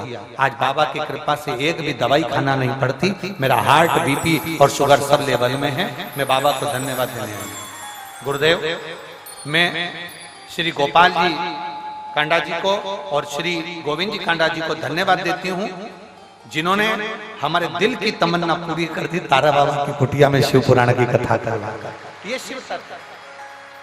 साधुवाद आपको, एक बार हाथ हिला दो। श्री शिवाय नमस्ते। शिव तत्व है, औघड़ी है शिव।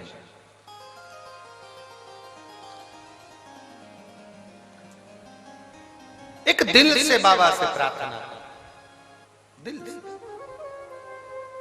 और मेरी जीजियों सुनो, सिरसा वालियों जरा अच्छे से, भीड़ भले हो, जगह भी ना मिले तो भी उसके दरवाजे तक जाते रहो, वो एक ना एक दिन हमारे दरवाजे पर खड़ा मिलेगा। भीड़ भले हो बहुत,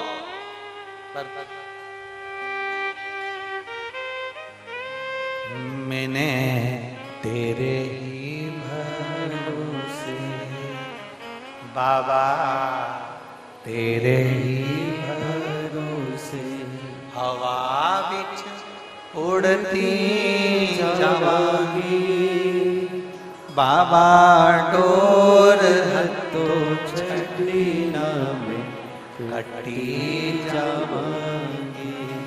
भोले शंभो मैं तेरी पतंग हवा बिच उड़ती जावांगी बाबा, डोर हथो छड़ी ना में कटी जावांगी। भोले मैं तेरी पतंग। शिव को संतान नहीं थी दोनों के, नियम था प्रदोष शिवरात्रि के दिन अगर अभिषेक ना करवाए, पूजन ना कर पाए तो शंकर जी के मंदिर के द्वार पर जाकर घी का दीप जला, घी का दाता।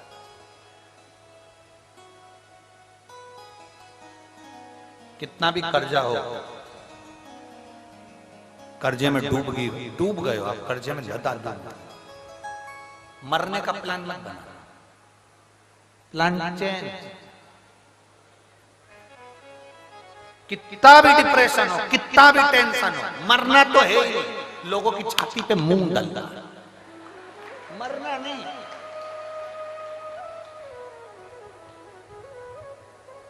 काय को मरे? बोलो सही है कि गलत है? तुम्हारे मरने से टेंशन कम हो जाएगा क्या? जो ऑफिसर दिन की ड्यूटी नहीं कर पाता उसको गवर्नमेंट रात की ड्यूटी लगा देती। ड्यूटी तो करना पड़ेगी। अभी 3 घंटे करे हैं तो बाद में 3 घंटा करो, पर 8 घंटे की ड्यूटी है तो 4-4 घंटा कभी भी करो, पर करना पड़ेगा। तुम अगर सोचो कि मैं मर जाऊंगा मेरा टेंशन कम हो जाएगा तो वापिस जन्म लेके फिर टेंशन मिलेगा। इसलिए एक बार अच्छे से टेंशन ले लो।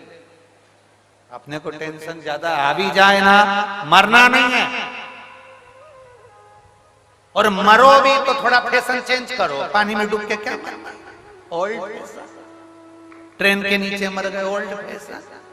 गाड़ी के आगे आ गया, ओल्ड फैशन। रस्सी बांध के मर गए, ओल्ड फैशन। जहर खा के मर गए, ओल्ड फैशन। न्यू फैशन लाओ। शंकर जी के मंदिर में रोज जाओ, रोज जल चढ़ाओ, रोज उसके सामने विनती करो, प्रार्थना करो। अब तेरे दरवाजे पर ही कहूंगा, किसी से नहीं। क्या मरना है? जरा जरा सी बात में मरने चल दिए। मैं बहुत दुखी गुरुजी, मैं बहुत तकलीफ में, आंख से आंसू आए, रोता जाए। आग लगे बस्ती में, अपन रहो मस्ती में। ज्यादा जितना ज्यादा टेंशन हो उतना जोरदार श्रृंगार करो। खजूर वाली चोटी बना के पीछे जोरदार सज के खूब। क्या किसको रोइए, चादर तान के सोइए। जो जितना जो ज्यादा ताना मारे, मोहल्ले के लोग ज्यादा ताना मारे, ये चल दी शंकर की भगत, ये चल दी बाबा की कुटिया, ये चल दी तारा बाबा की, ये चल दी जल चढ़ाने, ये चल दी भक्तन, ये चल गई भगवान की भक्तन, ये हो गई सीवर वाला गुरुजी की चेली। जो जितना ज्यादा बोले उसके सामने और जोरदार पेंसिल से लाइन खींचो, डब्बा भरो, आंख नीली पीली करके लोटा भर के फिर जा अपने कौन फर्क पड़ा। अलमस्त होकर क्या कईयों की आदत गुरुजी, उसमें गुरुजी क्या करेगा? और इतनी वजह कभी किसी कई बार तो हमको आश्चर्य होता है, इसी चक्कर में तो हम कोई मर जाता है तो हम बैठने नहीं जाते, क्योंकि वो घिसी पिटी बात एक ही लेकर बैठ जाता है। उससे कोई आएगा पूछेगा कैसे मरा, क्या हो गया था, अच्छा तो था, उसने पूरी कथा सुना दी, रात को कड़ी खाई थी, मक्का की 2 रोटी भी खाई, मेरे से बोले बाथरूम जाना है, मैं ले गई, वापिस आए सोए। अब कब बोलो उसको बता। फिर कोई आ गया, तुम्हारे जाते ही फिर कोई आके बैठ गया, क्या हो गया? फिर उसको पूरा सुनाया। एक काम कर लो, सीडी भरवा लो, प्लेयर में लगा, जैसे कोई पूछे क्या हो गया, खटका दबा दिया। अरे क्या, मरने वाला मर गया, जाने वाला चले गया। एक काम करो, बैठने क्यों जाते हैं उसका एक कारण है। गरुड़ पुराण कहती है हम मरने वाले के यहाँ बैठने इसलिए जाते हैं क्योंकि जीवात्मा 10 दिन तक उसके घर की अटारी पर रहती है, और 10 दिन बैठने वाले इसलिए आते हैं कि वहां बैठकर भगवान का नाम लेंगे, वो जीवात्मा को मिलेगा और वो तर जाएगी, इसलिए। पर दुनिया उल्टी है, उल्टी। क्या हो गया था? मरने वालों का क्या? एक बार हम भी किसी गांव में चले गए थे, वो कोई मर गया तो हम चले गए, उनको बताया भी नहीं हमने कि हम आए। हम तो दरवाजा खोल के अंदर घुस गए। सब कोई झाड़ू लगा रही थी, कोई पोछा लगा रही थी, कोई बर्तन मांज रही थी। उनने देखा महाराजा सब थे चालू करा, और चालू करा तो अब हमें भी आंख में आंसू आते आते तो हम भी हंस दिए। अब मुझे बच्चा, अरे आग लगे बस्ती में, जरा जम के बोलो, अपन रहो, बोल बम का नारा है सारी समस्या का हल। अपने को टेंशन नहीं है, डिप्रेशन में बिल्कुल मत जाओ, चिंता बिल्कुल मत करो। कई बच्चे कहते हैं हम सीए की पढ़ाई में पास नहीं हुए, कोई के इंजीनियर में पास नहीं हुए, कोई के हम इसमें पास नहीं हुए, कोई के हमारी नौकरी नहीं लग रही, कोई के हमारा ये हो गया। क्या है चिंता? एक लड़के ने लिखा,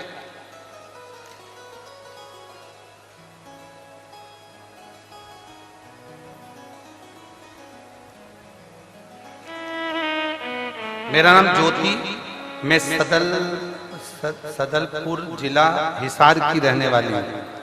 मैं बाबा का क्या गुणगान करूं, कहीं बैठी हो ज्योति जी ताहतिला सकती। मेरा नाम ज्योति, मैं सदलपुर जिला हिसार की रहने वाली हूँ। एक लोटे जल का मैं क्या वर्णन करूं गुरुदेव। मेरा भाई 2021 से आर्मी की नौकरी की तैयारी कर रहा था, पर उसका कहीं सिलेक्शन नहीं हुआ। आखिरी में वो हार गया। उसने पेपर देना ही बंद कर दिया, उसने एग्जाम देना ही बंद कर दिया, फॉर्म भरना ही बंद कर दिया। इतना परेशान हो गया, इतना टेंशन में हो गया। तब मैंने उससे कहा कि तू सियोर वाला महाराज कथा कहता है वो सुना। मेरे भाई ने पहली बार मोबाइल पर कथा सुनी और उसका विश्वास जागृत हो गया। लोटा लेके शिव जी के मंदिर जाने लगा तो मोहल्ले के लोग कहने लगे पानी चढ़ाने से तो को आर्मी में नौकरी मिल जाएगी क्या, मिलिट्री में नौकरी मिल जाएगी। मेरा भाई कुछ नहीं कहता, क्योंकि मैंने मेरे भाई से कहा कि तुम चिंता मत करना, तू तो केवल जल चढ़ा, आग लगे बस्ती में, अपन रो मस्ती में बोलने वाला बोलता रहे। और मेरे भाई ने शंकर पर भरोसा रखा, आस्था चैनल पर कथा सुनता रहा, एक लोटा जल चढ़ाते रहा, पशुपति व्रत किया। और जब उसका एग्जाम आया तो बेलपत्री में शहद लगाकर शिव को चढ़ा कर गया। मेरे भाई का आर्मी में सिलेक्शन हो गया। मैं बाबा को धन्यवाद देने के लिए आया। मेरे भाई का मैं फोटो भी लगा रहा। ये फोटो क्यों लगा के भेजते? फोटो की जरूरत नहीं है, आप तो लिख दिए है ना पत्र। बहुत साधुवाद, बहुत साधुवाद।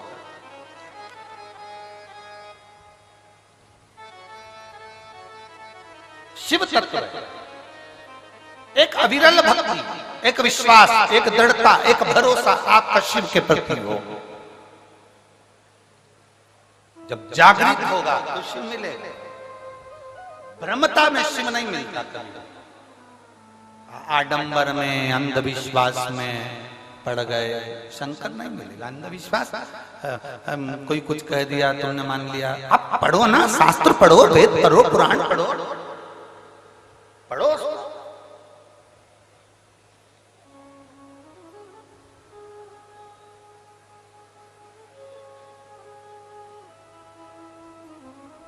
जितना जितना दुख मिलता है, जितना जितना कष्ट मिलता है, उतना उतना परमात्मा के आप करीब में जाते जाते।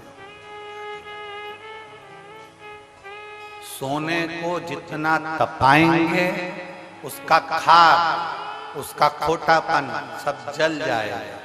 सोना सोना रह जाएगा, कीमत वाला रह जाएगा, कीमती रह जाएगा। शिव पुराण कह रहे हैं। विश्वनाथ मुनि की कथा था। एक बेलपत्र का दान करना विश्वनाथ मुनि ने सिखाया। शिवरात्रि प्रदोष के दिन का नियम बना लो।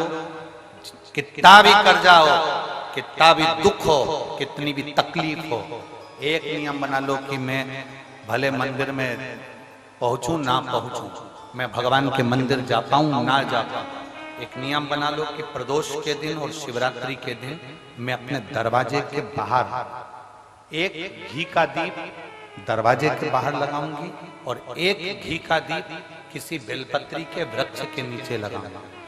दो जगह पर अगर आपने दीप लगाना प्रारंभ कर दिया, एक प्रदोष के दिन, एक शिवरात्रि के दिन, केवल 3 या 4 प्रदोष निकलेंगे, बाबा ऐसी कृपा करेगा कि धीरे धीरे कर्जा चूकना अपने आप चालू हो जाएगा और सब कार्य सफल होना प्रारंभ। 2 दीप लगाने का नियम बना लो। प्रदोष के दिन या शिवरात्रि के दिन एक नियम पक्का होना चाहिए। एक दुख है, किसी के जाके सामने रोगे, कौन दुख तुम्हारा मिटा देगा? तकलीफ है, किसी के पास जाकर कहोगे, कौन तुम्हारी तकलीफ मिटा देगा?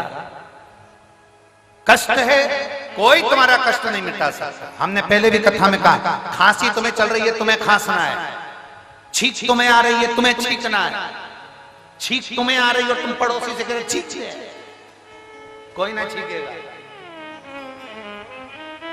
भूख तुम्हें लग रही है, क्या विचार है? भोजन पड़ोसी को कराओगे? भूख तुम्हें लग रही है और तुम पति से कह रही समोसा खा जा, कचौड़ी खा जा। पति पूछे क्यों? मुझे भूख लग रही है। तुम खाओगे, तुम्हारा पेट भरेगा। छींक तुम्हें आई तो तुम छींकोगे, खांसी तुम्हें आई तो तुम खांसोगे, पेट तुम्हारा दुखा तो दवाई भी तुम खाओगे। उसी तरह तकलीफ तुम्हें है तो एक लोटा जल लेकर महादेव के मंदिर तुम्हें जाना चाहिए, तुम्हें उसका फल। सारी समस्या का हल बोल बम का नारा है, बाबा एक। आप जाओ उसकी चौखट पर, आप जाओ उसके दरवाजे पर, मिलेगा।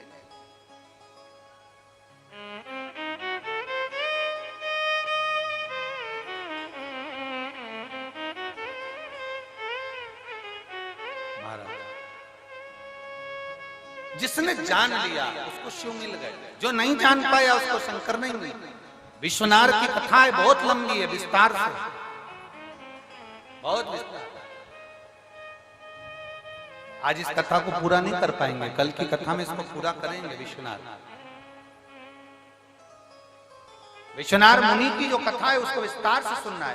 इसी विश्वनाथ मुनि की कथा में 3 चीजें बड़ी विशेष आई है, धतूरे की, एक बेलपत्र की और एक आंख का फूल। जानते हो ना सब लोग, आंख आंकड़े का पुष्प। कई लोग वो संतान की प्राप्ति के लिए आंख की जो जड़ बांधते हैं उसका कथा इस क्रम में आती है, उसको कल श्रवण करेंगे। अगर 30 साल भी औलाद नहीं हुई ना, 35 साल तक भी अगर संतान नहीं हुई है, तो उसके बाद भी अगर आप, इस व्यासपीठ ने देखा है 40-40 साल तक जिसको औलाद नहीं हुई उसको भी औलाद हुई। कल की कथा में अपन उसको लेंगे। 35 से 40 साल भी हो गए ना शादी को, उसके बाद भी कई माताओं का रजो धर्म भी आना बंद हो जाता है। और अगर वो बाबा से प्रार्थना करे कि मेरा रजो धर्म भी नहीं आ रहा तो औलाद कैसे होगी, रजो धर्म भी बाबा देकर फिर औलाद देता है। ये सफेद आंकड़े की जड़ का जो प्रयोग है उसका स्मरण करें। जितने लोग आस्था चैनल पर कथा सुन रहे हैं, फेसबुक यूट्यूब पर सुन रहे हैं, या हरियाणा की पवित्र धरा पर तारा बाबा की कुटिया में कथा सुन रहे, बड़े दिल से सुनकर बाबा से देव अधिदेव महादेव शमशान का निवास कर रहे हैं। समय बीता, सती मैया जलकर भस्म हुई। क्रोध में देवाधिदेव महादेव ने केश तोड़कर बाहर फेंका, वीरभद्र की उत्पत्ति हुई। रुद्रगण को भेज दिया, जाओ पूरी यज्ञशाला विध्वंस कर दो। जब क्रोध आता है, जब क्रोध चढ़ता है, तब केवल सामने वाला व्यक्ति ही बर्बाद नहीं होता, पूरा घर बर्बाद हो जाता है। इसलिए कल कथा में कहा था, आप लोगों से निवेदन किया था कल कथा में कि बेडरूम होता है, ड्राइंग रूम होता है, वॉशरूम होता है, तो कंट्रोल रूम भी होना चाहिए जिसमें अपन क्रोध पर कंट्रोल कर सकें।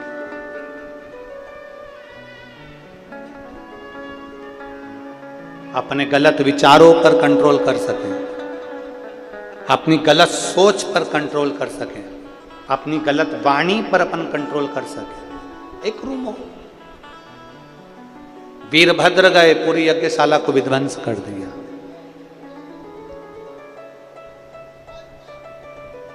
दक्ष प्रजापति का शीश कटा अग्नि में जाकर गिर गया।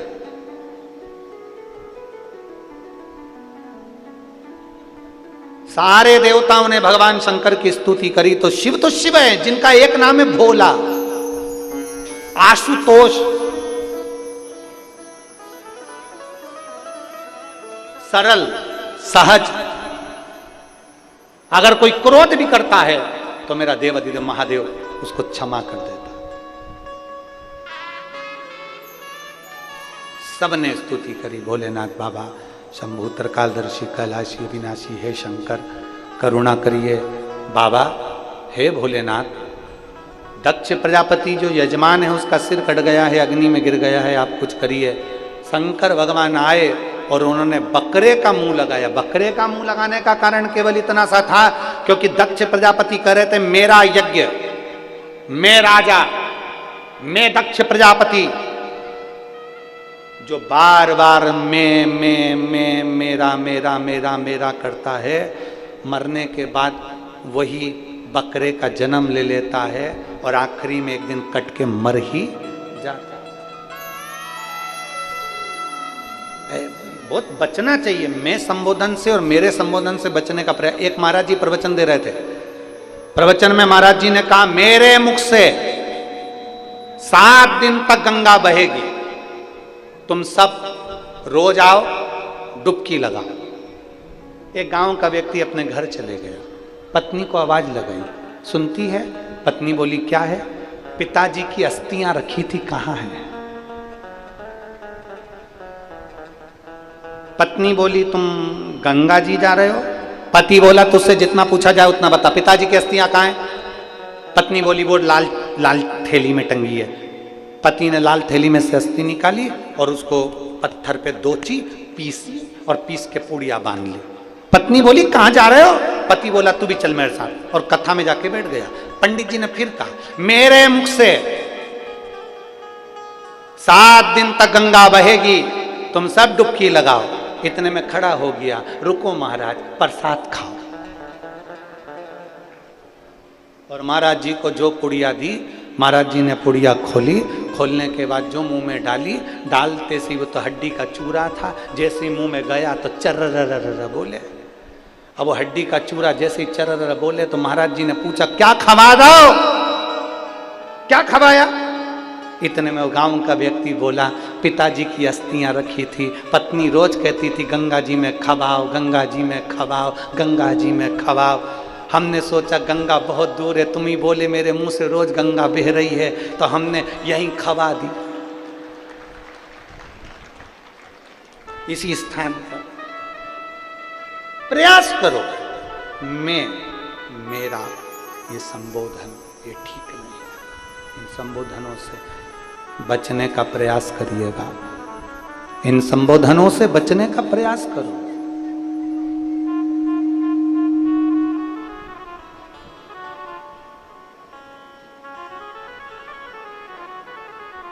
दक्ष प्रजापति का सिर कट गया, बकरे का मुख लग गया। अब बकरा स्तुति करे तो कैसे करे? तो ये जो बम बम भोले बोलते हो ना, ये सबसे पहले दक्ष प्रजापति ने बोला था, बकरे का मुंह लगने के बाद। अब बकरा हिंदी तो बोल नहीं सकता, परतवाड़ा के बकरे हो तो अंग्रेजी बोल सकते हो।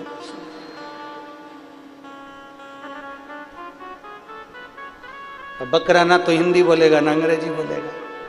बकरा बोलता है तो बब बब बब बोलता है। बकरे को सुनना, वो बोले बब बब बब। अब जैसे ही दक्ष प्रजापति का सिर लगा बकरे का, दक्ष प्रजापति ने शिव जी की स्तुति करी, चिल्लाकर बोला बब बब बब बब। शंकर जी को बड़ा अच्छा लगा, मेरे ससुर जी कितनी जोरदार स्तुति कर रहे हैं। शंकर भगवान ने आकर दर्शन दिया और वर दे दिया, जो मेरे मंदिर में आकर बम बम बोले भोलेगा, शंकर जी कहते मैं समझ जाऊंगा कि मेरा ससुर आया है।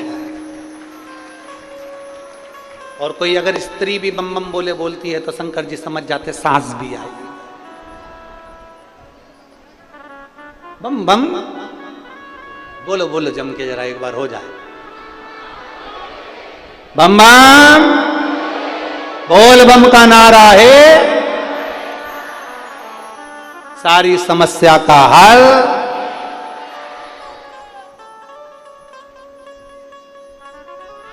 कोई लेट बनता है, कोई जल्दी बनता है, शंकर को जल चढ़ाने वाला एक दिन सेठ जरूर बनेगा।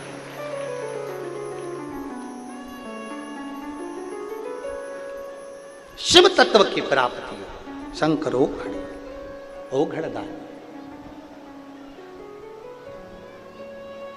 सती मैया जो जलकर भस्म हुई थी वो हिमालय राज के यहाँ माता पार्वती जी के सुंदर आनंद के रूप में जन्म ले, मैनावती के गर्भ से जन्म हुआ। मैना, धन्या और कला, हमने पहले भी कथाओं में कहा है, पितरों की 3 बेटियां हैं। हम पहले भी कथा में आपको बता चुके हैं। सुनिए ना कथा आप लोगों ने, जम के बोलो, सुनिए ना। पितरों की 3 बेटियां, मैना, धन्या और कला।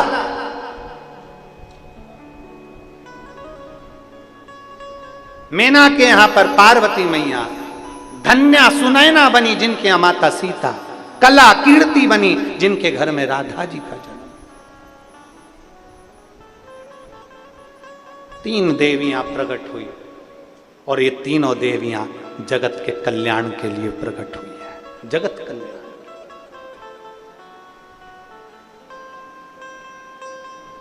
संपूर्ण विश्व के कल्याण के लिए 3 देवियों का प्रागट्य। पितरों की 3 बेटियां मेना धन्या कला के यहां 3 देवियों का प्रागट्य होना, मैनावती की यहां माता पार्वती जी का प्रागट्य होना और पार्वती जी को देखकर जन्म के समय पर देवऋषि नारद का आगमन होना। श्रीमन नारायण नमस्ते श्री शिवाय नमस्ते श्री शिवाय नमस्ते श्री शिवाय नमस्ते श्री शिवाय नमस्ते। भोला सब दुख काटो, ओ भोला सब दुख काटो, शिव शंकर जपू तेरी माला, भोले बाबा जपू तेरी माला, भोला सब दुख काटो, ओ भोला सब दुख काटो। वेश मंगल मंगलकारी, वेश मंगल मंगलकारी, शमशान वासी हमारा, शमशान वासी हमारा, ओ भोला सब दुख काटो, ओ भोला सब दुख काटो। भगवान शिव की कथा कहती है, भगवान शंकर का चरित्र कहता है, शिव महापुराण की कथा वर्णन करती है। श्रवण कुमार अपने माता पिता को लेकर तीर्थ यात्रा के लिए गए। शिव की करी गई पूर्व की सेवा का फल यह मिला कि बेटा सेवा में तल्लीन, बेटा सेवा में संलग्न है। एक बार माता पार्वती जी से कार्तिकेय षडानंद कार्तिकेय जी ने भी कुछ प्रश्न किए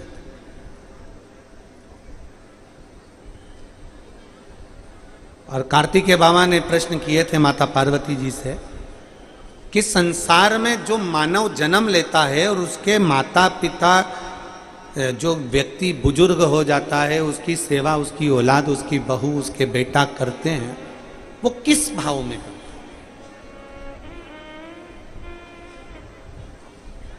जिसने कभी गौ माता को 1 रोटी दी है, कभी गौ माता की सेवा करी है, कभी किसी का साथ दिया है, तो जीवन में जिसका साथ दिया है वो गौ माता भी आपके घर में बहू बनकर आती है और वो भी आपको 2 रोटी समय पर देती है और आपकी सेवा करती है। अगर आपने सेवा करी है, बोल बम का नारा है, सारी समस्या का हल।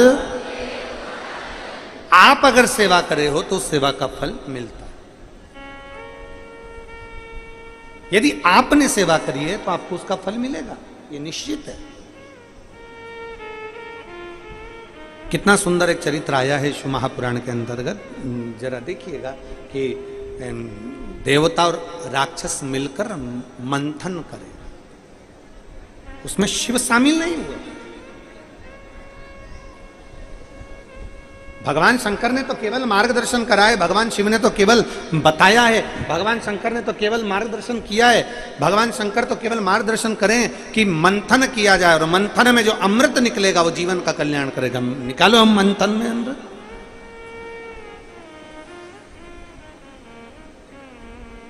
अब मंथन प्रारंभ हुआ। उस मंथन में सबसे पहले 5 गाय निकली, बहुला, सुरभि, सुशीला आदि कादिक, नंदनी आदि के 5 गौ माता का प्रागट्य। सुरभि 5 गौ माता निकली। 5 गाय निकलने का कारण क्या था? क्यों, किस लिए? 5 गौ माता के प्रागट्य का कारण क्या है? शिव महापुराण की कथा कहती है कि सबसे पहले मंथन में 5 गौ माता निकलने का कारण केवल इतना है कि शंकर भगवान को जो विष पीने को मिलेगा, जो मंथन में विष निकलेगा, उस विष को शंकर भगवान पिएंगे तो उनका कंठ जलेगा तो गाय का जो दूध होता है वो जलन को समाप्त कर देगा, कंठ की जलन को रोक देगा। अब थोड़ा ध्यान दीजिएगा शिव महापुराण की ओर, आपका चित्त स्मरण रहे कि 5 गौ माता के दूध का भाग शिव को मिला तो कंठ की जलन समाप्त हुई। केवल शंकर भगवान को विष पीने को नहीं मिलता। संसार में मृत्यु लोक में जो जन्म लेता है, संसार में जो जन्म लेता है, मृत्यु लोक में जो पैदा होता है, संसार में जन्म लेने वाले हर व्यक्ति को विष पीना ही पड़ता।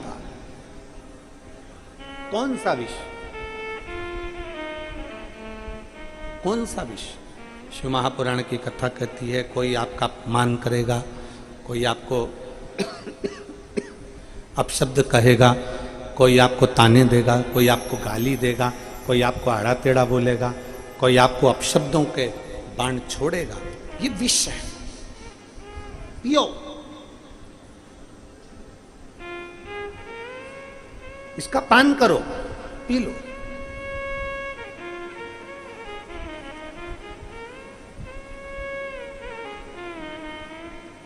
वो कहते हैं ना कि एक महिला एक डॉक्टर साहब के पास गई और महिला ने डॉक्टर साहब से कहा, डॉक्टर साहब आजकल मेरे पति नींद में बोलते हैं,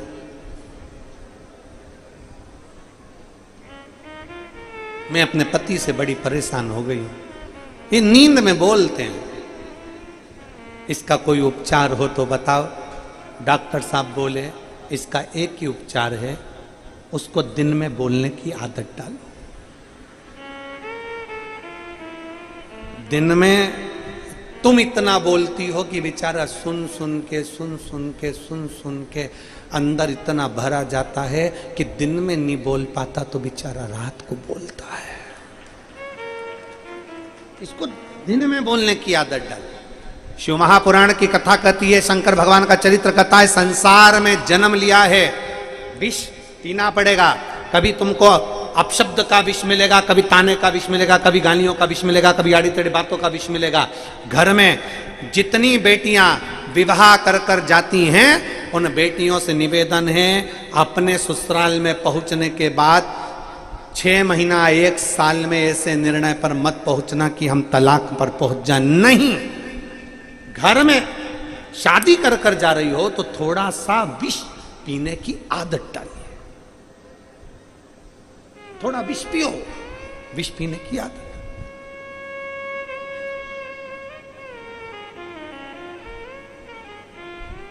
कहेंगे लोग, अपशब्द बोलेंगे लोग, ताना देंगे लोग, और जितने ताने, जितने अपशब्द, जितनी गालियां, जितना आड़ा टेढ़ा शब्द दुनिया के किसी देवता को सुनने को नहीं मिलता, उससे ज्यादा शब्द शंकर भगवान को सुनने को मिलता है। स्वयं के ससुर ने भी नहीं छोड़ा। स्वयं के ससुर ने कह दिया कि तुमने मेरा अपमान करा है, मैं तुझे श्राप देता हूं, मैं तुझे कहता हूं कि तुम जाओ शमशान में निवास करो। शिव, मेरा वचन तुम्हें स्वीकार करना पड़ेगा, तुम्हें शमशान में रहना पड़ेगा। स्वयं के ससुर, स्वयं के रिश्तेदार, सग्गा साड़ू भाई, सग्गा साड़ू भाई। सती के पति हैं शिव, रति के पति हैं कामदेव। सग्गा साड़ू भाई कामदेव आम के पल्लव में छुपकर अपने ही साड़ू भाई पर बाण चलाता है। अब बताओ, अरे देख लिया संसार हमने, देख लिया सब मतलब के यार हमने देख लिया। झूठे नाते झूठे रिश्ते, झूठे नाते झूठे रिश्ते, अरे झूठा है संसार हमने देख लिया सब मतलब के यार हमने देख लिया।